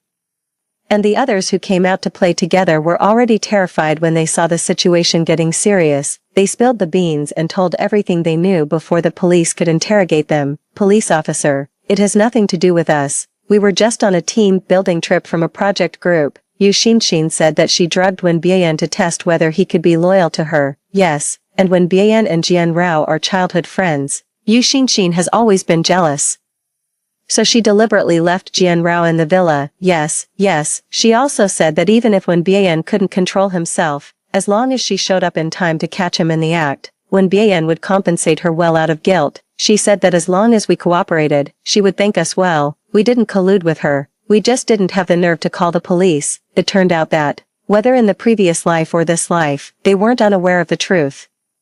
They just bowed down to Yu Xinshin's sugar-coated bullets. Now that the matter had blown up and they could see that they were about to be implicated, they all ran away quickly. The group of people who had helped Yu Xinshin accuse and humiliate me in the previous life now all stood on the opposite side of Yu Xinshin. In order to exonerate themselves, they all, without prior consultation, desperately shifted the blame onto Yu Xinshin. After all, they could tell the difference between sugar-coated bullets and a crime, and they knew which was more serious. As soon as the police heard this, they immediately knew that Yu Xinshin was highly suspected. She was detained on the spot. and the remaining people were also kept behind because of the suspicion of being accomplices. Yu Xinxin kicked up a fuss. Where's Ian? Where's my boyfriend? He's the victim. He won't hold me accountable. You can't arrest me.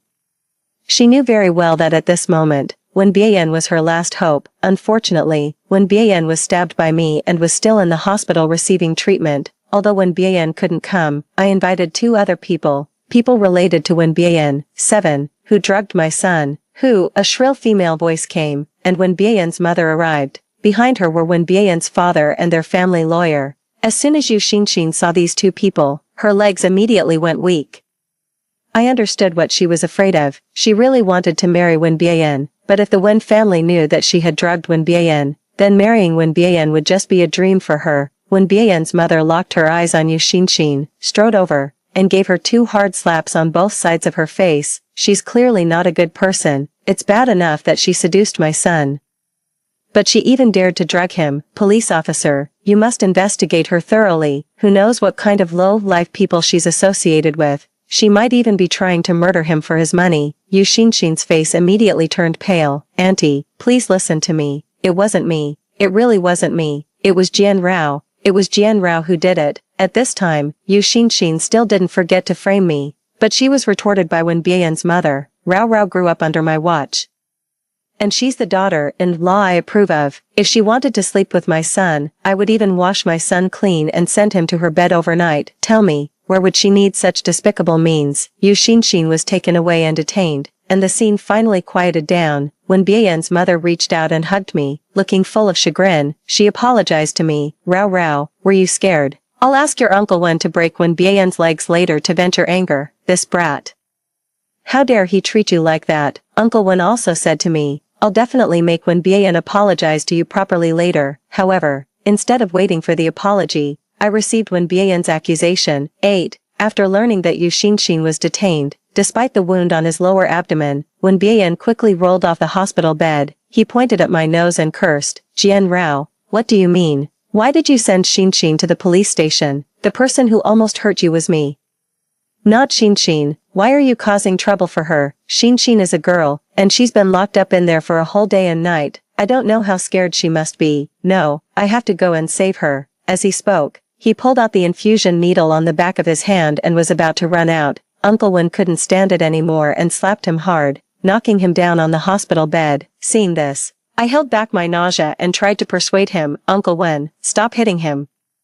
It's all my fault. I meddled in things that weren't my business. But at that time, I saw that Wen Bian's condition was clearly not right. I was worried that something might go wrong with his body and that he would miss the best treatment opportunity, so I called the police for help. Mentioning this, Wen Bian's mother threw a stack of test reports in Wen Bian's face. You can't tell right from wrong. Take a good look. See how harmful that drug is to the body. If you had taken more of it, you would have already had kidney failure by now. Rao saved you out of kindness. It's bad enough that you don't appreciate it, but you even dare to scold her. I think you really need a good beating. Apologize to Rao, not just for today's matter, but also for that day. How could you have set your sights on Rao? If the police hadn't arrived in time, the consequences would have been unimaginable.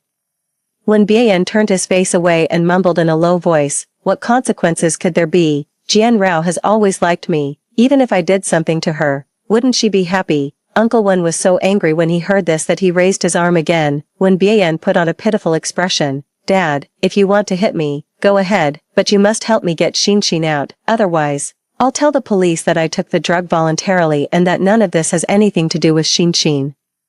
I don't believe that you would just stand by and watch me go to jail. Mom and Dad, it was Jian Rao who hurt me. Not only do you not speak up for me, but you're even taking her side. I'm your biological son. Xinxin is your future daughter-in-law. Jian Rao is just an outsider. But before Uncle Wen's slap could land, Wen Bian was brutally punched and kicked by a black figure that rushed out. His nose and mouth were bleeding, and he saw stars. He was staggering and couldn't even stand steadily. I took a closer look and saw that my dad had come. As soon as I saw my family member, my tears couldn't be held back any longer and flowed down like a burst dam. Dad, I cried and threw myself into his arms. Why did you come so late? I'm so scared. Dad. My dad held my shoulders and looked me up and down several times. After confirming that I wasn't injured, he hugged me tightly. While patting my back to soothe my emotions, he said sternly, Wen Bian, this is attempted rape, isn't it? You still can't say anything decent. I'm telling you, I'm going to send you to jail and make sure you serve a long sentence." The Wen family's parents knew they were in the wrong and didn't dare to speak up too much for Wen Bian. Uncle Wen shouted angrily, "Wen Bian, apologize now." Wen Bian reluctantly said sorry. My dad was so angry that he laughed instead. "Is that an apology?" Seeing this, Uncle Wen kicked Wen Bian in the back of his knee. Wen Bian was caught off guard, and his knee hit the ground heavily, making him kneel right in front of me. His eyes turned red from the pain. He was full of resentment but didn't dare to say anything. My dad protected me behind him and said, "Just kneeling isn't enough. It can't be that easy. Let me say it again. I've already reported Wen Bian for attempted rape. Everything will be decided by the court." Wen Bian panicked instantly. "Mom and Dad, I won't really be arrested and sent to jail, will I? I don't want to go. I don't want to go." 9. My dad took me away. Since the Wen family's parents knew they were in the wrong, they didn't dare to stop us. They could only watch as my dad and I gave Wen Bian a good beating and then left with our heads held high. They had already felt sorry for Wen Bian being drugged, and seeing their son in such a bewitched state. They naturally hated Yu Xinxin to the core. No matter how much Wen Bian made a fuss, they refused to let Yu Xinxin go. However, with their efforts, Wen Bian wasn't detained and stayed outside to recuperate from his injuries. Wen Bian couldn't persuade his parents and secretly came to me. "Jian Rao, I really don't understand. Why do you have to pursue this? What's there for you to pursue? I didn't do anything to you. Besides, you stabbed me. If anyone should pursue this, it should be me holding you accountable, right? Moreover, if I had agreed to sleep with you, shouldn't you be happy? What are you playing at now?" I took a deep breath and once again confirmed the fact that Wen Bian was mentally ill. I took a moment to calm down and then kicked him hard in his still unhealed lower abdomen, because I put all my strength into that kick. His wound was torn open by me, and the bright red blood quickly soaked through his clothes. I squatted down on the ground far away, holding my head, and shouted loudly, "Don't come near me, Wen Bian, don't come near me." I looked so terrified as if I had been greatly stimulated. My dad rushed over in a hurry. Seeing this, he immediately had the people throw Wen Bian, who was screaming and clutching his stomach, out. When Wen Bian's parents arrived and saw Wen Bian's pitiful state, and then thought about the reasons behind my actions, they not only didn't blame me but also apologized to me in various ways. "Rao Rao, Ian wasn't in his right mind. Please forgive him." My dad was furious and asked with his neck stuck out, "Forgive him? How else do you want us to forgive him? I didn't directly beat him to death, and my daughter didn't stab him to death. Isn't that forgiving him?" When Bian's parents left in disgrace, I was also very annoyed. I should have stabbed him deeper at the beginning so that he wouldn't be able to come and pester me so soon. Looking at Wen Bian's miserable appearance, the Wen family's parents hated Yu Xinxin even more. Under the pressure from the Wen family's parents, the case was soon put on trial. Yu Xinxin was sentenced to 4 months in prison for buying and selling controlled drugs, drugging someone, although no serious consequences had occurred. In addition, since Wen Bian had issued a letter of forgiveness, she received this relatively light sentence. Although Wen Bian was the one who had committed violence, he was also the victim in this case, and his behavior and consciousness weren't his true intentions. He only needed to provide me with economic compensation. After thinking about it, I convinced my dad to accept the judgment result. Anyway, it wasn't possible for them to pay a heavier price for this matter. It was better to let them out earlier so that I could get my revenge on them sooner. After all, I really wanted to get rid of the two of them, and I really didn't want to wait too long. I had to think carefully about what exactly I should do. 10. During these 4 months, in order to make Wen Bian forget about Yu Xinxin, Wen Bian's parents introduced many girls to him. There were sexy girls, cute girls, fit girls, and intellectual girls. They came in all shapes and sizes.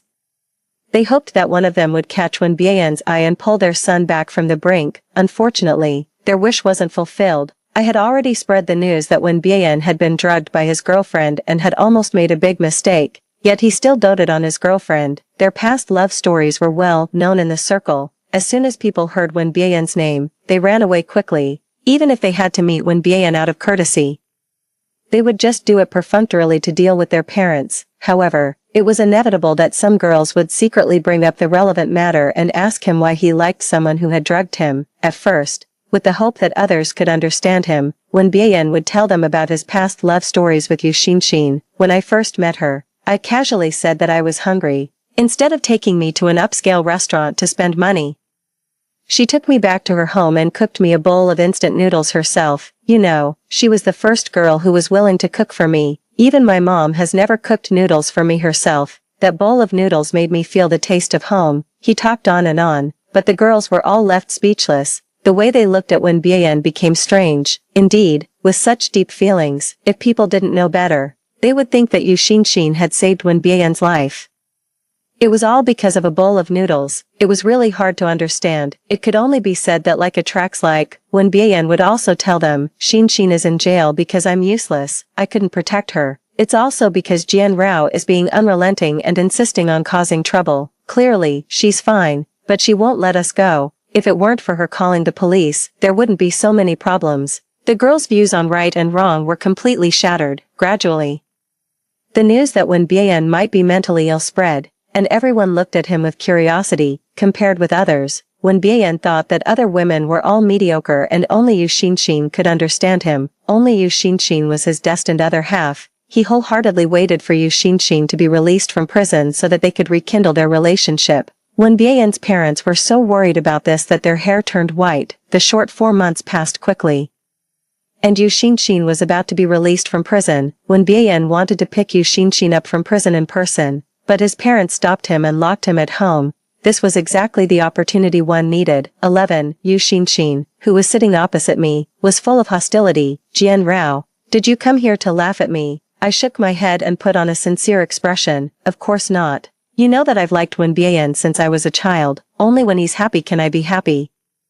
Yu Xinxin asked me suspiciously what I meant. I said seriously, "Wen Bian will only be happy when he's with you, so, I'm here to help you. I'll help you be with Wen Bian." She was half believing and half doubting but didn't interrupt me. I continued on my own. "Actually, Wen Bian's parents oppose your relationship not because they don't like you as a person, but because there's too big a gap between you and Wen Bian. You can't become better overnight.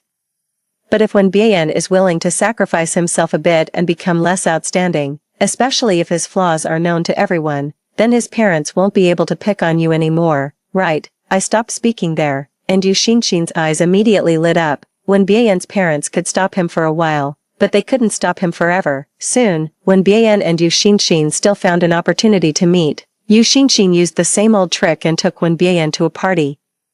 The very party where I was insulted in my previous life. She arranged for reporters to sneak into the party in advance and took many astonishing photos. A few days later, the news was reported. The explosive content quickly spread on the internet. In the mosaicked photos, Wen Bian's face was clearly visible. The news of the son of the boss of Wen's group participated in an orgy party quickly fermented, bringing a fatal blow to Wen's group, which specialized in wedding business.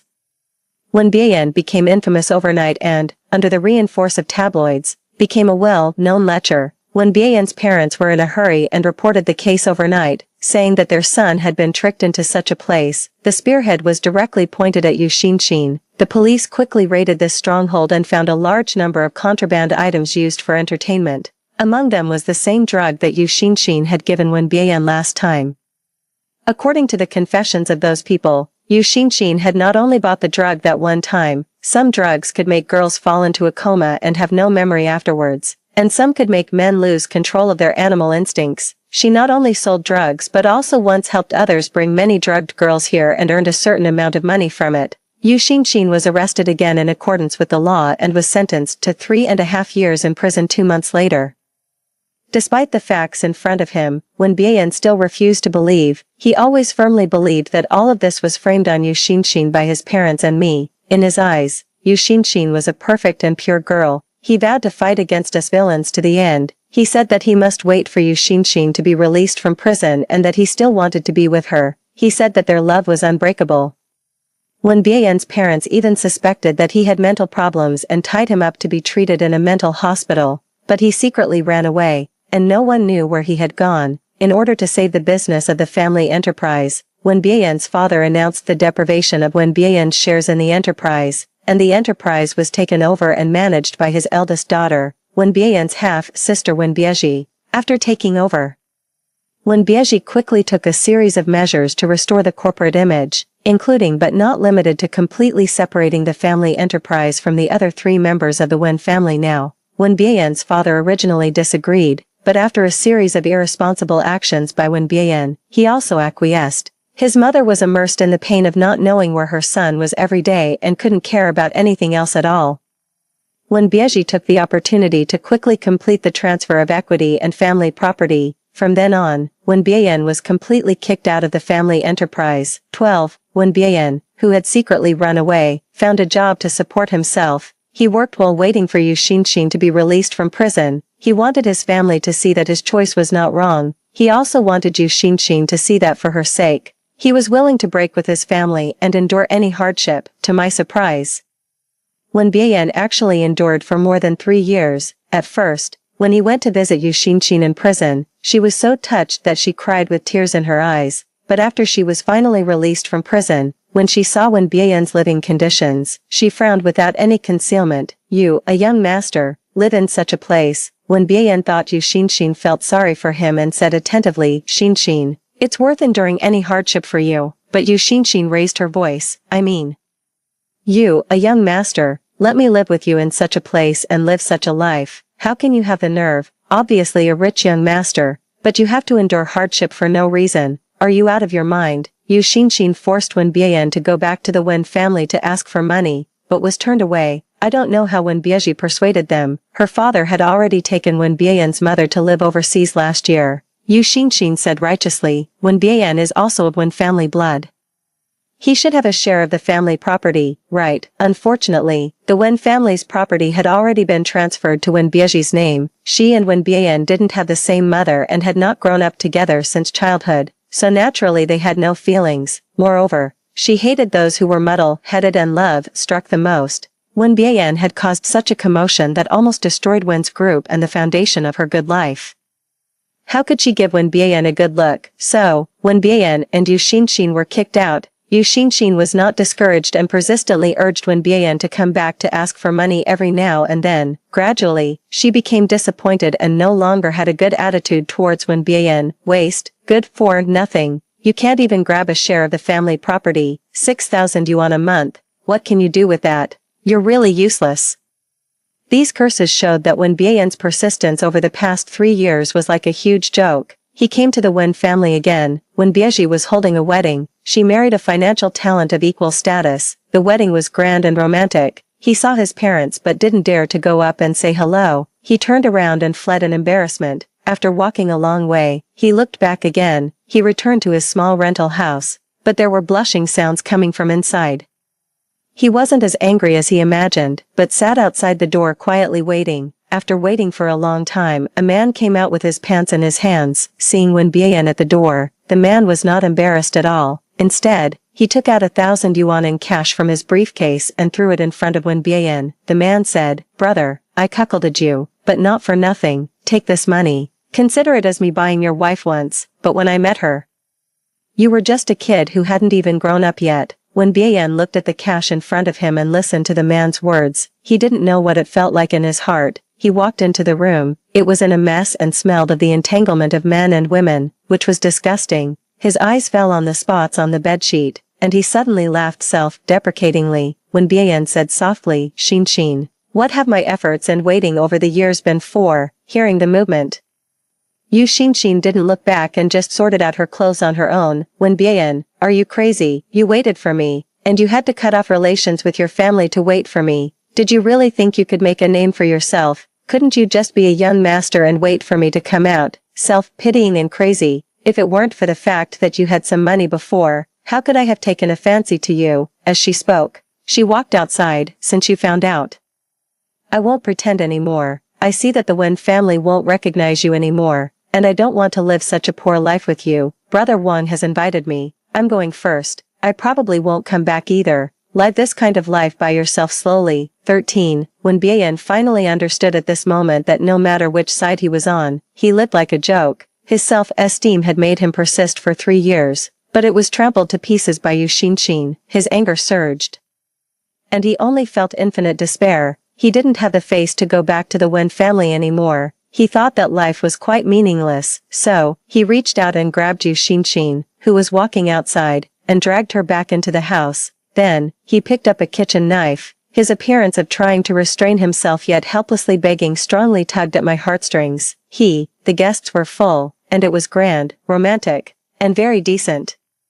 He thought that his life should have been like this originally, right? He thought of me, later. He laughed self-deprecatingly. How could he still have a life? When Bien raised the kitchen knife again and aimed it at his carotid artery, later, based on the tip off from the masses, the police found 2 corpses in a residential house. The man killed the woman with random knife strikes and then committed suicide, according to the descriptions of the surrounding neighbors.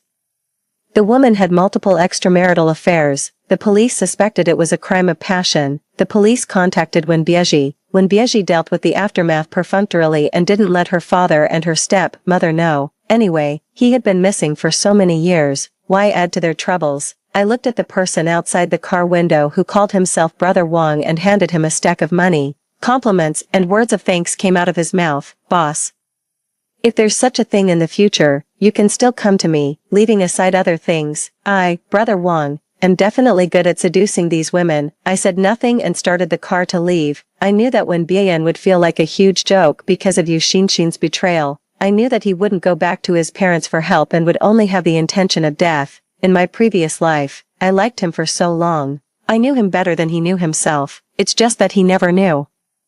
The deep love I had for him that he trampled on finally became the axe that fell from above his head and the sharp sword that pierced through his chest, ending his life and getting justice for me. Story 2. I went back to the day he confessed his feelings to me. The boy was wearing a white shirt, his eyes soft as he said, "I like you." A second later, I heard his true thoughts. Believe that. Disgusting. The cicadas were loud on the camphor trees, and the people around us were cheering, though it was more like they were watching a joke unfold. Someone nearby whistled and laughed. Zhou Xiao's tastes seem a bit mild lately. The boy in the white shirt ignored them, standing in front of me with tender eyes. The sunlight filtered through his shoulders, making him look like a prince from a fairy tale. Zhou Jiashu leaned against the handle of my bicycle, bending down to look at me. His warm breath touching my face, he said, "Song Ji Wei, I like you." I saw my reflection in his eyes, a frail girl hidden under an oversized school uniform, slightly anemic. That was me at 17. I was still stunned, my face undoubtedly flushed and my fingertips trembling. After all, this was Zhou Jiashu, the boy I had secretly adored for so long. Before I could blurt out "I like you too," I heard the pure-hearted boy's inner voice. Believe that. Disgusting. I paused for a moment, then looked up at Zhou Jiashu in front of me. He was smiling tenderly, showing no sign of the disgust hidden deep inside. He confidently waited for my response. Since everyone at Nanqing know, Wen Hai knew I was head over heels for him. I pursed my lips, took a step back, and said with a trembling voice, "Sorry, I don't like you." Zhou Jiashu's face turned ugly just as a prominent white-haired boy casually passed by, looking as if he hadn't noticed the drama unfolding. I knew him. He was the school bully and Zhou Jiashu's arch-rival. Pointing at the white-haired bully, I told Zhou Jiashu, "I prefer that type, you understand." I grabbed the handle of my bicycle and shook it. "So, Zhou Jiashu, step aside." Zhou Jiashu was probably baffled, not understanding how the girl who only had eyes for him a second ago was now telling him to get lost. He stiffly placed his hand on my bike's handle, a strong sense of unease in his expression, and pressed his lips together as he asked, "What's wrong?" Boys naturally have more strength than girls, and with him holding it, I couldn't move my bicycle at all. Sweat ran anxiously down my forehead, but then suddenly, someone took the handle from me with one hand, easily breaking free from Zhou Jiashu's grip. "Didn't you hear? She told you to get lost." The voice was cold and slightly hoarse. I looked up to see the school bully's profile, his superior features and short silver-white hair glistening in the light, looking incredibly cool. The next second, I heard the school bully's panicked inner voice, "Damn, she's looking at me." The school bully rescued me from Zhou Jiashu's confession, pushing my pink bicycle forward, as some younger students teased him. "Qingqi, when did you stop riding motorcycles?" He kicked one of them and cursed, "Get lost." I walked beside him, feeling nervous, and mustered the courage to speak. "School bully, Qingqi." I paused for a moment before realizing he was telling me his name. He looked down slightly and asked softly, "Do you like me?" I instinctively wanted to shake my head but then heard his sinister inner thought, "Those who use me as a shield end up encased in concrete." My head quickly turned, and I nodded emphatically several times. Qingqi has eyes that resemble peach blossoms, which now curve into a smile as he stops walking, frees his hand to touch my face, and gently taps the mole below my eye with his thumb. He speaks leisurely, "From now on, you'll do my homework, come watch my basketball games, and walk me to school. Treat me like you did Zhou Jiaxu, but 10 times better. Got it? I was a bit confused and asked, what do you mean by that? He condescendingly patted my face. It means I'm letting you chase after me. Qing Qi, with his dyed silver hair and earrings, looks like someone who's hard to please written all over his face. Suddenly, I feel like maybe I'm better off going back and continuing the battle with Zhou Jiaxu. I followed the familiar path back home. This area is filled with villas. I wasn't brought back from the countryside until I was 17. At that age, I didn't understand many things, like why my mother was the first wife. Yet I had a half-sister, Song Ji, who was a few months older than me. Everyone liked Song Ji, including Zhou Jiaxu. Zhou Jiaxu and Song Ji were childhood sweethearts. Even his initial kindness towards me was to persuade me to donate a kidney to her. If it weren't for Song Ji's illness, the Song family would never have thought to bring me back. To them, I wasn't a person, but a remedy. But now, their intentions hadn't yet been revealed. Song Ji, who was recuperating at home, was watering the garden. Hearing me enter, she looked up and smiled gently. You're back late. We've already had dinner. It didn't matter to me. I didn't have the privilege to dine at the table anyway. Zhou Jiaxu confessed his feelings to me today. Her watering can suddenly dropped to the ground, splashing water on her face. She forced a smile. Really, I wish you well. Surprised, I raised an eyebrow. Of course, I didn't accept. How could he be worthy of me? In that moment, I was overwhelmed by numerous spiteful and hateful thoughts, all coming from the usually kind Song Ji, a mere kidney donor, not grateful to us. How dare you speak like that? Jiaxu only told me he would get close to Song Ji Wei.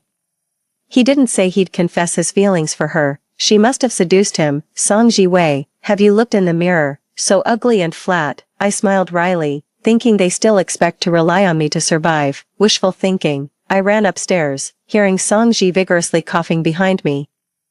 As I climbed the stairs, a close family maid whispered to me, the lady ordered not to save dinner for you. I nodded. It was usual. As I turned around, I paused, hearing the maid's heartfelt pity, so pitiful. Before I returned, it was when Song Ji successfully recovered and was discharged from the hospital thanks to my kidney. Zhou Jiaxu promised me that it would be his engagement. Unexpectedly, he did get engaged. But not to me, to Song Ji, enduring nausea and disgust. He had been deceiving me, this country girl he despised, and finally got his wish. On the day of his engagement, he held Song Ji by the waist in front of many guests, and as gently as when he confessed, he said to me, Song Ji Wei, why don't you take a look in the mirror? I looked down and saw my swollen figure, swollen from medication, reflected on the spotlessly clean floor, starkly different from the slender and radiant Song Ji. Maybe, it was always meant to be worlds apart. In that moment, my heart felt shattered. Fortunately, I woke up from the dream, back to the moment when Zhou Jiaxu first confessed his feelings to me, and I even unlocked a skill that allowed me to hear people's true thoughts. I took out my phone from under the pillow, and as soon as I opened the messaging app, I was greeted with over 99 unread messages. There was only one pinned at the top, from Zhou Jiaxu, at 17. I really liked him a lot. Zhou Jiaxu's messages kept popping up, clearly. He was quite upset. Zhou Jiaxu, Song Ji Wei, I'm giving you one more chance. My confession still stands. Zhou Jiaxu, are you deliberately trying to anger me? Well, you've succeeded. Zhou Jiaxu, stay away from Qing Qi. He's no good. There were several missed calls, and scrolling up, I saw all the messages I had sent him, usually met with silence on his end. On rare occasions, a reply from Zhou Jiaxu would make my day. Now, Zhou Jiaxu was still sending a continuous stream of messages. I quickly blocked him with a single click, then leisurely, I entered the grade group chat, and sure enough, they were discussing the incident from the afternoon, the school heartthrob and the tough guy fighting over a girl, a boring headline. They even posted photos from the scene. I clicked on one and instantly blushed. In the photo, a young man with silver white hair was nearly embracing the girl, reaching over the bicycle handle she was holding, and provocatively staring down Zhou Jiaxu with a raised eyebrow. The comments continued to flood in. Who is this girl anyway? Even the star beauty from the neighboring school hasn't caught Qing brother's attention. He usually doesn't allow pictures of him, but today there's so many and he hasn't said a thing. It must be serious. I exited the chat just as I received a new friend notification. The username was CC, with the note, Song Ji Wei's admirer. My heart skipped a beat as I clicked accept. Ji Wei, I've accepted your friend request. Now we can start chatting. After a brief pause, he sent a voice message. His voice was husky as he said, "Just friends." I intended to pause the voice message, but in my fluster, I accidentally initiated a video call. He answered, and a handsome face appeared extremely close to the camera, almost as if his eyelashes could brush against my face. I instinctively held my phone a bit farther away.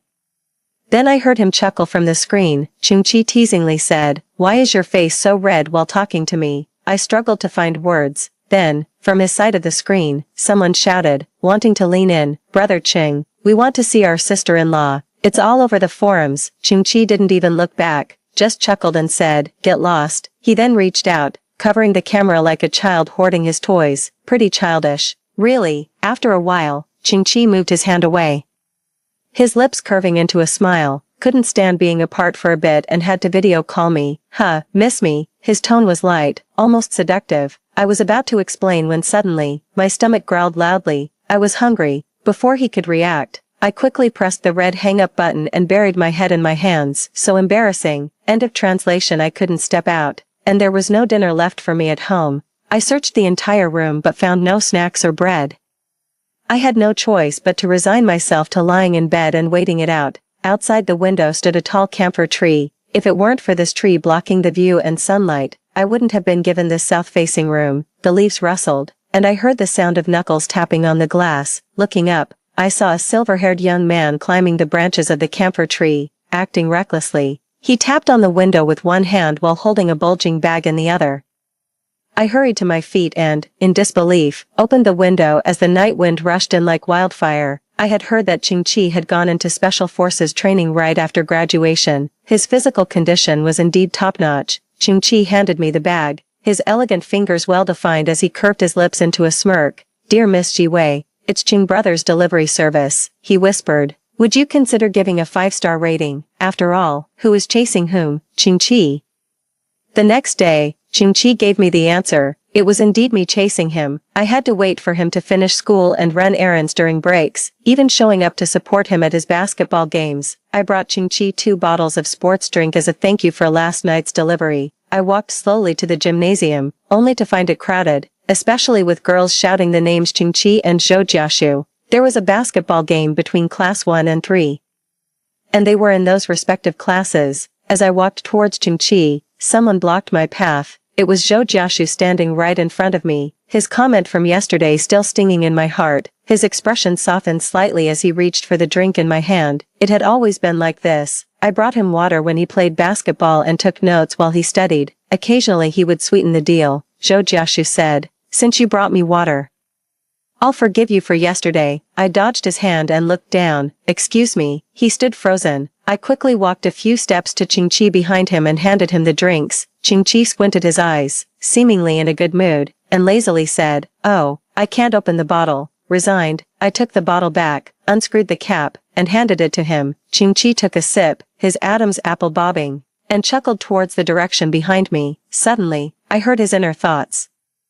Chung-chi was thinking, "Ugh, I detest presumptuous people." I turned around, and Zhou Jiaxu was still standing there, looking a bit flustered, his lips pursed, and as I looked over, he averted his dark eyes. He was angry, and I was pleased. Chung-chi was in top form, unstoppable on the basketball court, inciting waves of screams in the gym. In contrast, Zhou Jiaxu was unusually distracted and kept glancing over in our direction, almost getting trounced. It was no surprise that Chung-chi's class won. After the game, Chung-chi walked over to me, his face full of triumphant spirit. I handed him the water, and he leaned down, hooking his finger for me to come closer. I felt my face and neck enveloped by his warm breath. Chung-chi drawled, "After watching my game, got nothing to say." I blinked, and the girls next to me had been exclaiming for half an hour about how handsome Brother Chi was. I looked up at him hesitantly and echoed, "Brother Chi is handsome." The next second, my head was shrouded in darkness under a jacket. It was the school uniform jacket Brother Chi had set aside before entering the scene, still carrying a scent of soap.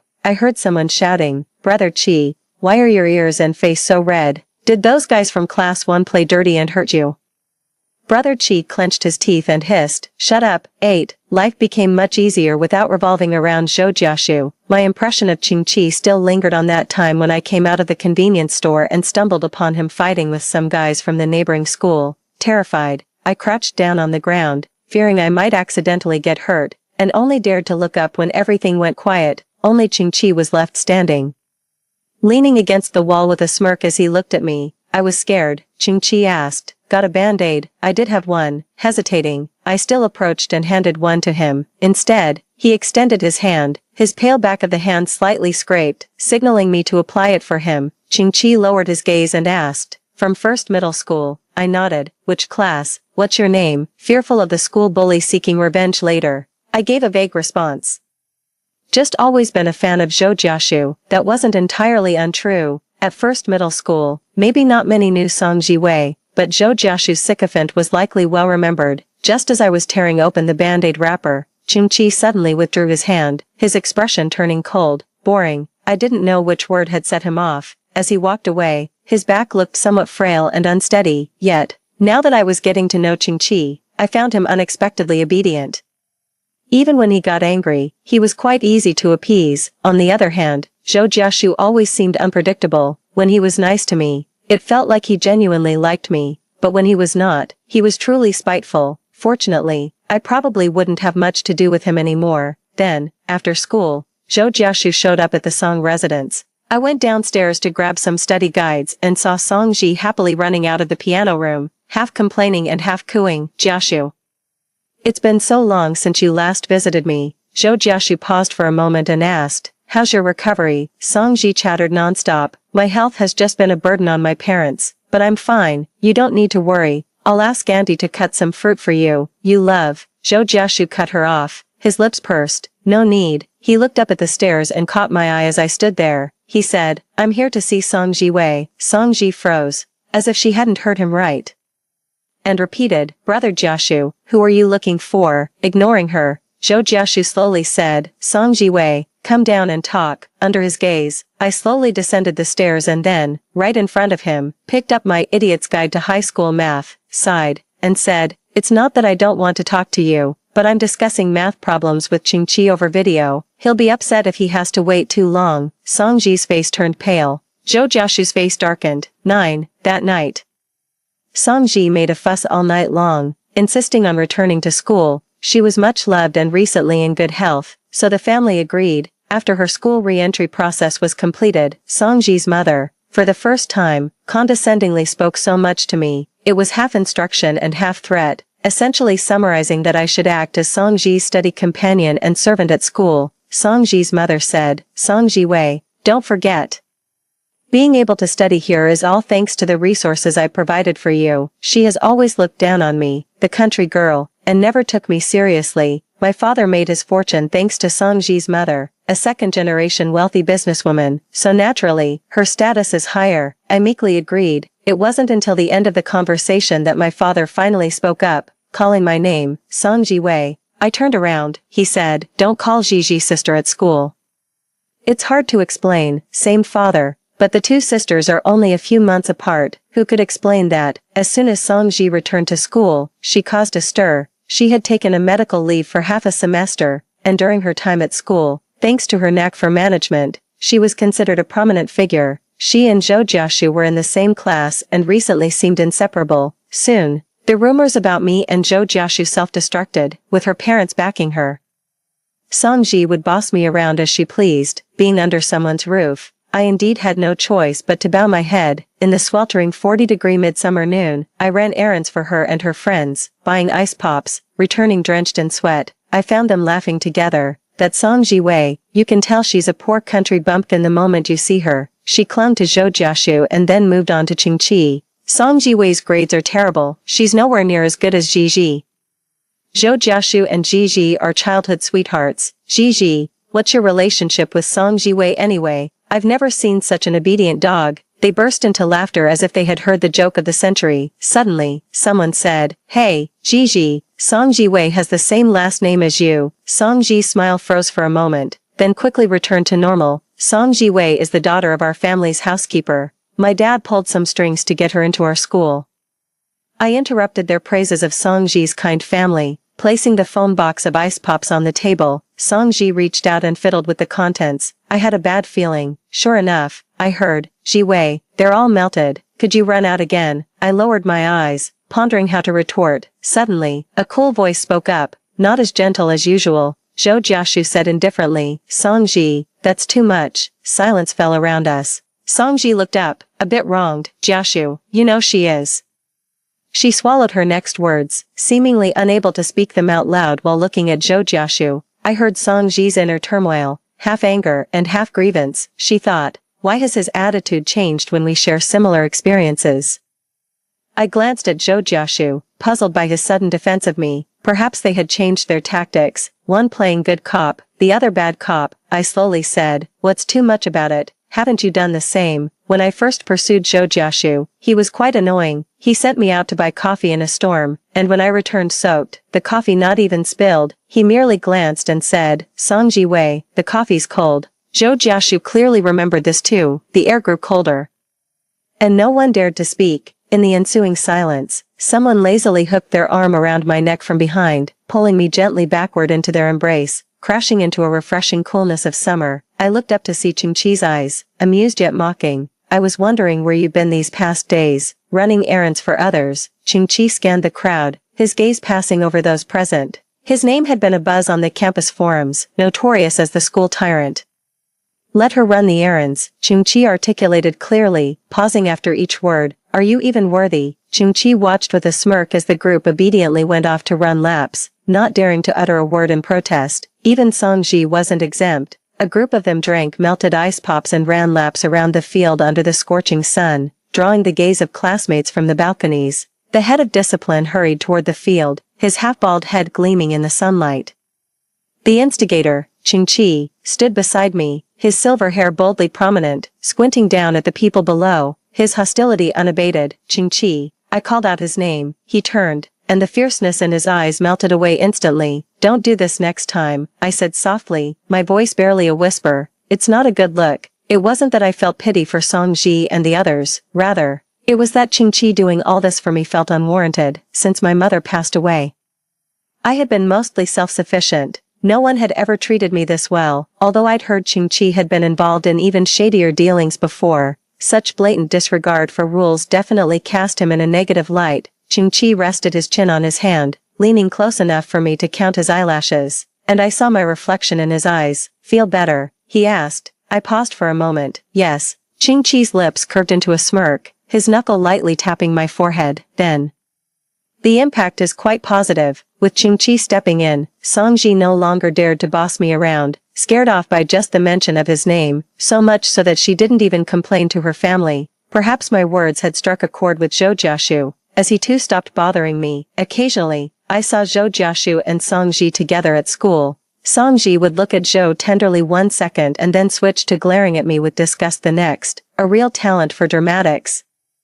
But Zhou didn't seem as close to her as I had imagined. However, none of that mattered to me anymore. My only task was to study hard. Lately, there might be another task, tutoring the underachieving student, Qingqi. On the day the monthly test scores were posted, the bulletin board was surrounded by a crowd. My grades weren't great before, but during the days I lay in the hospital before coming back, I had studied high school textbooks, hoping to retake the college entrance exam one day, so I was also looking forward to seeing my ranking. Songji and her group were at the forefront of the board. Gigi, you're ranked 29th in the grade. That's impressive. Of course, she was impressive. Her family hired top tutors for her daily. The top of the grade, as expected, is Zhou Jiaxu. They turned around to see me starting from the bottom of the grade, inevitably sneering a bit. I heard Songji whisper. Some people know their place, aware of where they stand. Suddenly, someone tugged at her sleeve, voice trembling. Gigi, her ranking, it seems to be ahead of yours, just a few spots above her. Songji stared at the bulletin board, her face turning pale. Someone read out my position. Songji Wei, 20th, surprisingly high, containing my joy. I finally spotted Qingqi's name. He had jumped to the middle ranks. The Jiwei tutoring class was evidently effective. I turned around, and Qingqi was walking with a group of boys from the end of the corridor, heading to play basketball. I waved, worried he wouldn't see me. I tiptoed and called out his name excitedly. Qingqi. He lifted his eyelids and looked towards me. 300th place. My eyes curved up, filled with joy and pride. You ranked 300th, Qingqi. Qingqi paused in his steps, while the people nearby teasingly nudged his elbow. Bro Qing, your girl is quite cute. Under everyone's gaze, the face of the school tyrant suddenly flushed red. I could sense Ching-Chi was somewhat irritated. He thought to himself, it's over. How can she be so good at this? People who liked Ching-Chi were many, but due to his reputation as the school tyrant, most harbored secret crushes. However, the one who approached me today was one of the few who openly showed their interest, the school beauty from the neighboring high school, Jiang Xian, who had acted in a few somewhat famous youth dramas. I heard Ching-Chi fought for her before. Though I don't know why they never became a couple. She had been waiting for me at the school gate since early morning. Ching-Chi and I now go to school together. He had gone to the convenience store to buy breakfast for me, and I was waiting for him at the gate, only to be approached by Jiang Xian first. Jiang Xian was very beautiful. If Songji is the sole pure white jasmine, then Jiang Xian is the intense rose. Are you Songji Wei? I nodded. Jiang Xian got straight to the point. You can't win against me. Stay away from Ah-Chi. Ah-Chi appears cold but has a kind heart. Sometimes his sympathy can be overwhelming, giving others the wrong impression. Moreover, after what was said about you on the forum last night, I would be too ashamed to even come to school if I were you. Ah-Chi's interest in you is just a fleeting fascination. Persisting any further will only bring you embarrassment. Forum? What forum? She finished speaking but suddenly her eyes lit up and looked past me, affectionately calling out, Ah-Chi. Before I could react, a cup of soy milk and a bun were thrust into my hands, and the silver-haired young man with a bag of pure milk bent down, slipping a packet of sugar into my pocket, and even zipped up my partially open backpack. Ching-Chi didn't look at Jiang Xian and mumbled unclearly, what were you saying? I blurted out quickly, she said you're a 3-minute man, Ching-Chi. My words were ambiguous, and my face turned red. Ching-Chi, who hadn't secured the milk bag properly, turned his head with a murderous look towards Jiang Xian. Ching-Chi's actions were as smooth and practiced as if he had done them countless times before.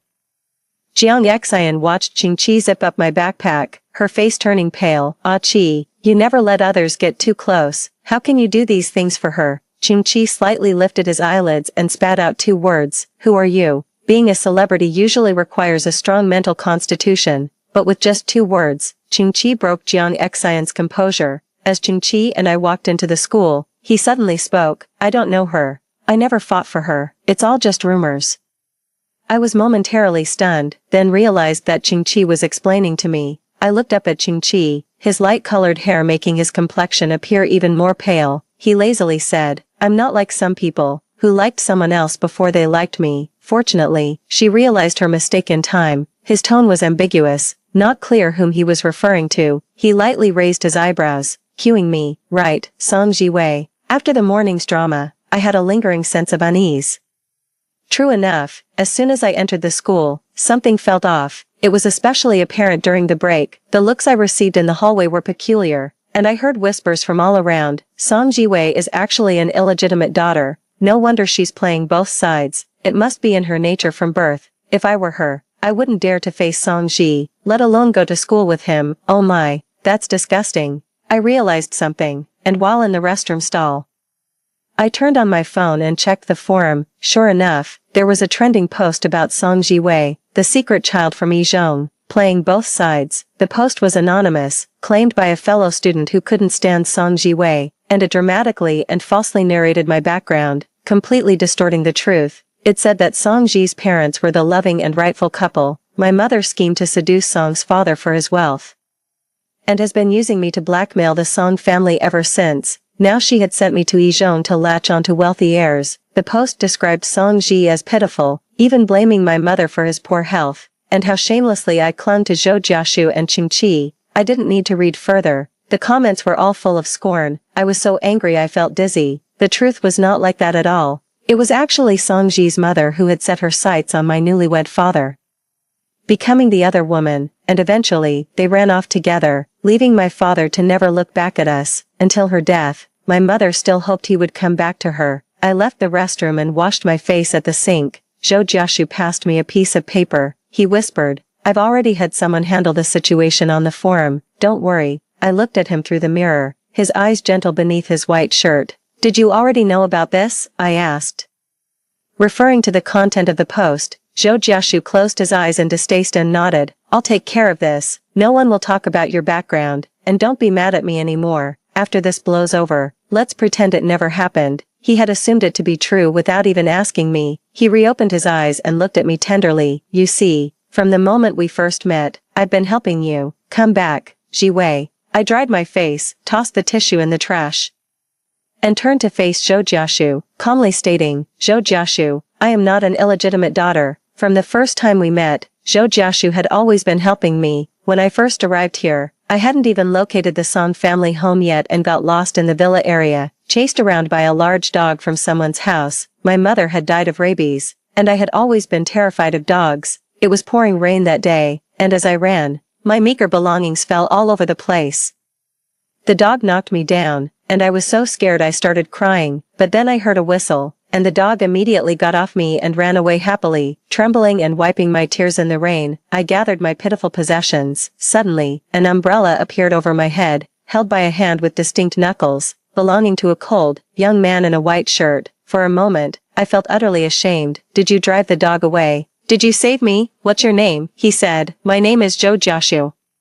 Living under the Song family's roof, ignored at school, only Zhou Jiashu constantly helped me. I always stayed by his side. Maybe I couldn't even clearly define my feelings, whether it was actually liking him. After all, from the beginning, he had his own motives. Zhou Jiashu was a complex person. Sometimes I thought he liked me, even wanting to write his name on my textbooks, but the next second, he could just stiffen his face and cross out the names he had just written down in the textbook.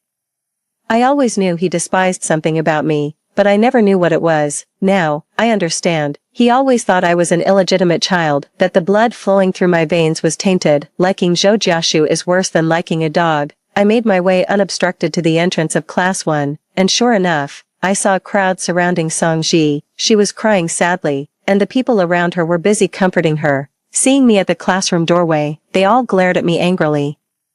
Fortunately, after the previous incident with Qing Qi, no one dared to mock me openly, fearing they might offend the school tyrant. Song Ji had always been superficially gentle with me, since she needed something from me, but lately, something had triggered her. First, she insisted on going to school, then there was the ice pop incident, and our conflict had essentially become public. Her eyes, red and swollen, clenched her fists until they turned white. Song Jiwei. Can't you just leave our family alone? I heard her inner thoughts again. Zhou Jiashu just went to see her. He used to despise illegitimate children just like I did. How could he change like this? Leaning against the wall, I chuckled. Of course not. Song Ji's expression froze. I walked forward, resting my hands on her desk, looking down at her. This post is misleading. I'm not the illegitimate child, the child of the mistress. Someone else is. Song Ji had been well shielded by her parents, unaware of their affairs, truly believing her mother was the rightful partner, which led to this misunderstanding and her secret hostility towards me. My sudden declaration caught her off guard, prompting an instinctive rebuttal. What proof do you have? I shook my head, stood up straight, a hint of disdain in my posture. No proof is needed. The accuser bears the burden of proof. The innocent do not need to prove their innocence, I said. I will call the police. Justice will give me the answer. Did the person who spread the rumor really think they could remain anonymous without responsibility? Her face turned pale. Before I even called the police, justice arrived first. Someone mentioned, the forum's anonymous feature suddenly went offline. People near me, hiding their phones behind books, were also viewing the post. The poster's name, Song Ji, was clearly visible. Everyone's gaze at Song Ji turned strange after comforting her for so long, only to find out she was the one who posted it. Truly, she was one way on the surface and another behind the back. Ultimately, Song Ji, being thin-skinned and overwhelmed, fainted in the VIP hospital room. Song Ji had just come out from dialysis, looking pale. The caregiver was bustling around, and Song Ji's mother was feeding her sliced fruit. I was being scolded by Song Ji's father. Song Jiwei, I am truly disappointed in you. Is this how you repay us? By upsetting my daughter to the point of hospitalization. He completely ignored what Song Ji had done. I dangled my eyes tiredly, staring at the clean floor, recalling the time I was alone in the hospital after donating a kidney to Song Ji. The family's attitude towards me changed drastically right after the surgery. When I first came here, it was to show my long-lost biological father that I, too, was a worthy daughter. Unfortunately, things didn't go as planned. Luckily, I no longer cared. I understand the situation. I heard you're thinking of calling the police. That's ridiculous. You shouldn't go back to school, as those are Song Ji's classmates. And it wouldn't be good for her. I'll arrange a transfer for you, Mr. Song said, softening his voice as he realized his tone had been a bit too forceful. We're all family here, let's try to understand each other, okay? No, I replied softly. Mr. Song was stunned. This was the first time I had ever refused him. What did you say? He demanded sharply. My throat felt dry. The atmosphere in the hospital room grew tense. Suddenly, the door swung open without warning, and a group of people entered. Surrounding a young man with silver hair, he spread his hands and said, Song Jiwei, come here. I quickly walked towards him and asked in a low voice, how did you get here? Ching-Chi placed his hand on my back and chuckled. I'm here to support you, Mr. Song clearly recognized Ching-Chi, his expression turning somewhat ingratiating. I had no doubt that he was about to ask me to connect him with Ching-Chi. I sighed, feeling unexpectedly emboldened, and repeated firmly, I said no. I will report to the police, and I am not donating my kidney. Whether Song Ji is alive or dead is none of my concern. Stop bothering me. I turned to look at Song Ji, who was gripped by panic, clutching the blanket tightly. Song Ji's dislike for me stemmed from our different mothers, from Zhou Jiaxu, and from her jealousy of my health. I shattered her long-held illusions. Song Ji, your mother was truly deceptive, and your father was definitely unfaithful during his marriage. Song Ji, you are the illegitimate daughter you rant about in your posts. After I had spoken my piece, I left the hospital room, leaving chaos behind. Sitting in the hospital corridor, someone suddenly crouched in front of me. Ching-Chi and his companions had lingered at the door of the hospital room a bit longer, undoubtedly handling the aftermath for me. If it weren't for him, today wouldn't have been so easy for me. I pinched the palm of my hand, looking into Ching-Chi's eyes. Thank you. The sunlight filtered through his features, exceptionally clear. I hesitated.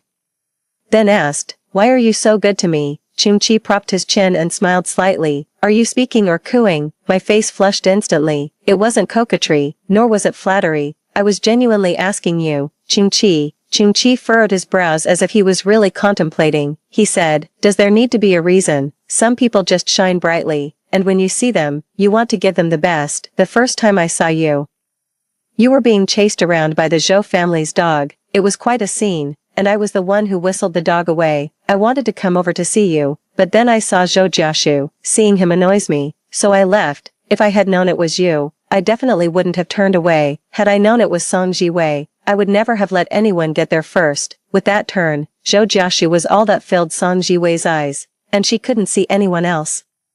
Watching her run around for Zhou Jiaxu, seeing her suffer yet still like him, watching them happy together, all I could do was walk away in disappointment. My eyelashes fluttered, surprised that he had helped me even before Zhou Jiaxu had. I waited for him to continue, but he stopped, his peach blossom eyes making me feel warm. And then, I prompted, you're in such a hurry to probe my feelings. Song Jiwei, he said with a smirk. Ching-Chi stood up casually and commented indifferently.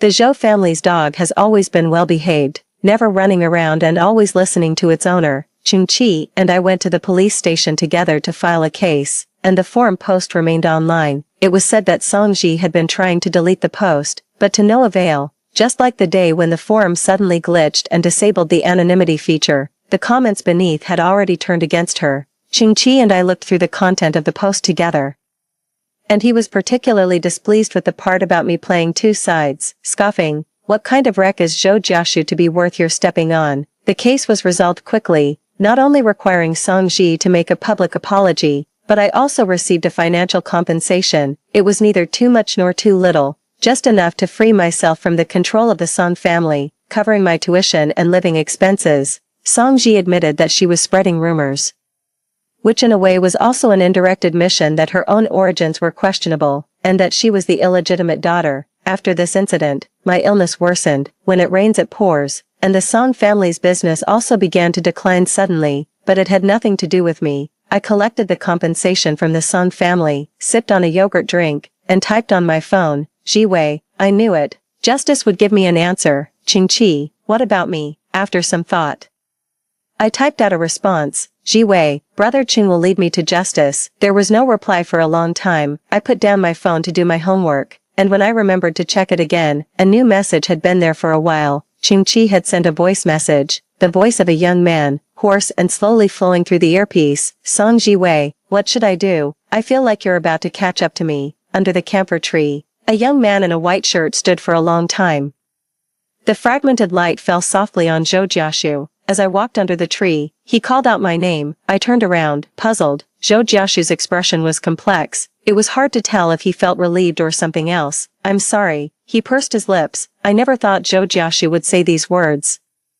He didn't seem as unapproachable as Qingqi, but he was prouder than anyone and would never easily lower his head. Patiently, I asked, is this about the misunderstanding that I'm an illegitimate child? Zhou Jiaxu looked at me intently for a few seconds before responding in a low and strained voice. For everything that happened before, Songji has been telling me for years that she had a half-sister from the same father, and I just took her word for it, seeing my expressionless face. Zhou Jiaxu's eyes drooped, revealing a fragile, glass-like vulnerability. Have you ever met my brother? I had met him before, a cute little chubby boy who liked to run after Zhou Jiaxu, but Zhou Jiaxu's attitude towards him was indifferent, even harsh. Zhou Jiaxu paused, then exposed his own wounds. He is the child of a woman my father kept on the side. I belatedly realized that Zhou Jiaxu's conflicting attitude towards me was merely projecting his own pain onto me. He even helped deceive me along with the Song family because, in his eyes, I owed them. Zhou Jiaxu. I suddenly called his name, my eyes curving into a smile. He looked up, holding his breath, as it had been a long time since he had seen me smile at him. I heard the bitterness in Zhou Jiaxu's heart, but I really do like Song Jiwei a lot. I like you. As soon as I finished speaking, I saw Zhou Jiaxu's eyes light up, and I scoffed. Believe that? Disgusting. Zhou Jiaxu must understand. Some things can't be fixed with an apology. I returned those words to him. Zhou Jiaxu was unsteady on his feet, watching me quietly and painfully. Perhaps at that moment, he realized what he had truly lost. Song Jiwei. A lazy voice sounded from behind me, tinged with dissatisfaction. I quickly turned around to see Qingqi standing not far behind us, holding a strawberry-flavored ice cream. His peach blossom eyes squinted, giving me the feeling of being caught in an affair by the rightful partner. I didn't bother with Zhou Jiaxu anymore and ran towards Qingqi. However, I slipped halfway and crashed right into Qingqi's arms. Qingqi steadied me but hissed in pain. I hurriedly apologized. I'm so sorry. Where does it hurt? Qingqi took my hand and pressed it against the area over his left heart. Beneath my palm was his hot, rapidly beating heart. I looked up to see Qingqi's face showing no sign of pain. Instead, his eyes were lowered as he looked at me, his gaze tender and affectionate. It hurts here. I realized I had been played. As I turned to leave, Qingqi gently pulled me back and sighed. Dear Miss Jiwei, I understand that there are other guys around you, but as someone pursuing you, I feel a bit insecure. So, I've decided to drop 2 words from pursuit object. Can you guess which ones? Pursuit. Qingqi tightened his grip slightly and gritted his teeth. No, the object. I couldn't hear the whispers of the heart anymore, just the pounding sounds of our 2 hearts. No one spoke, and the sunlight poured down. After all, there's still a long time ahead, and the road is long. After all, this is still a new beginning. Actually, pursuing Qingqi, the school tyrant, isn't that hard.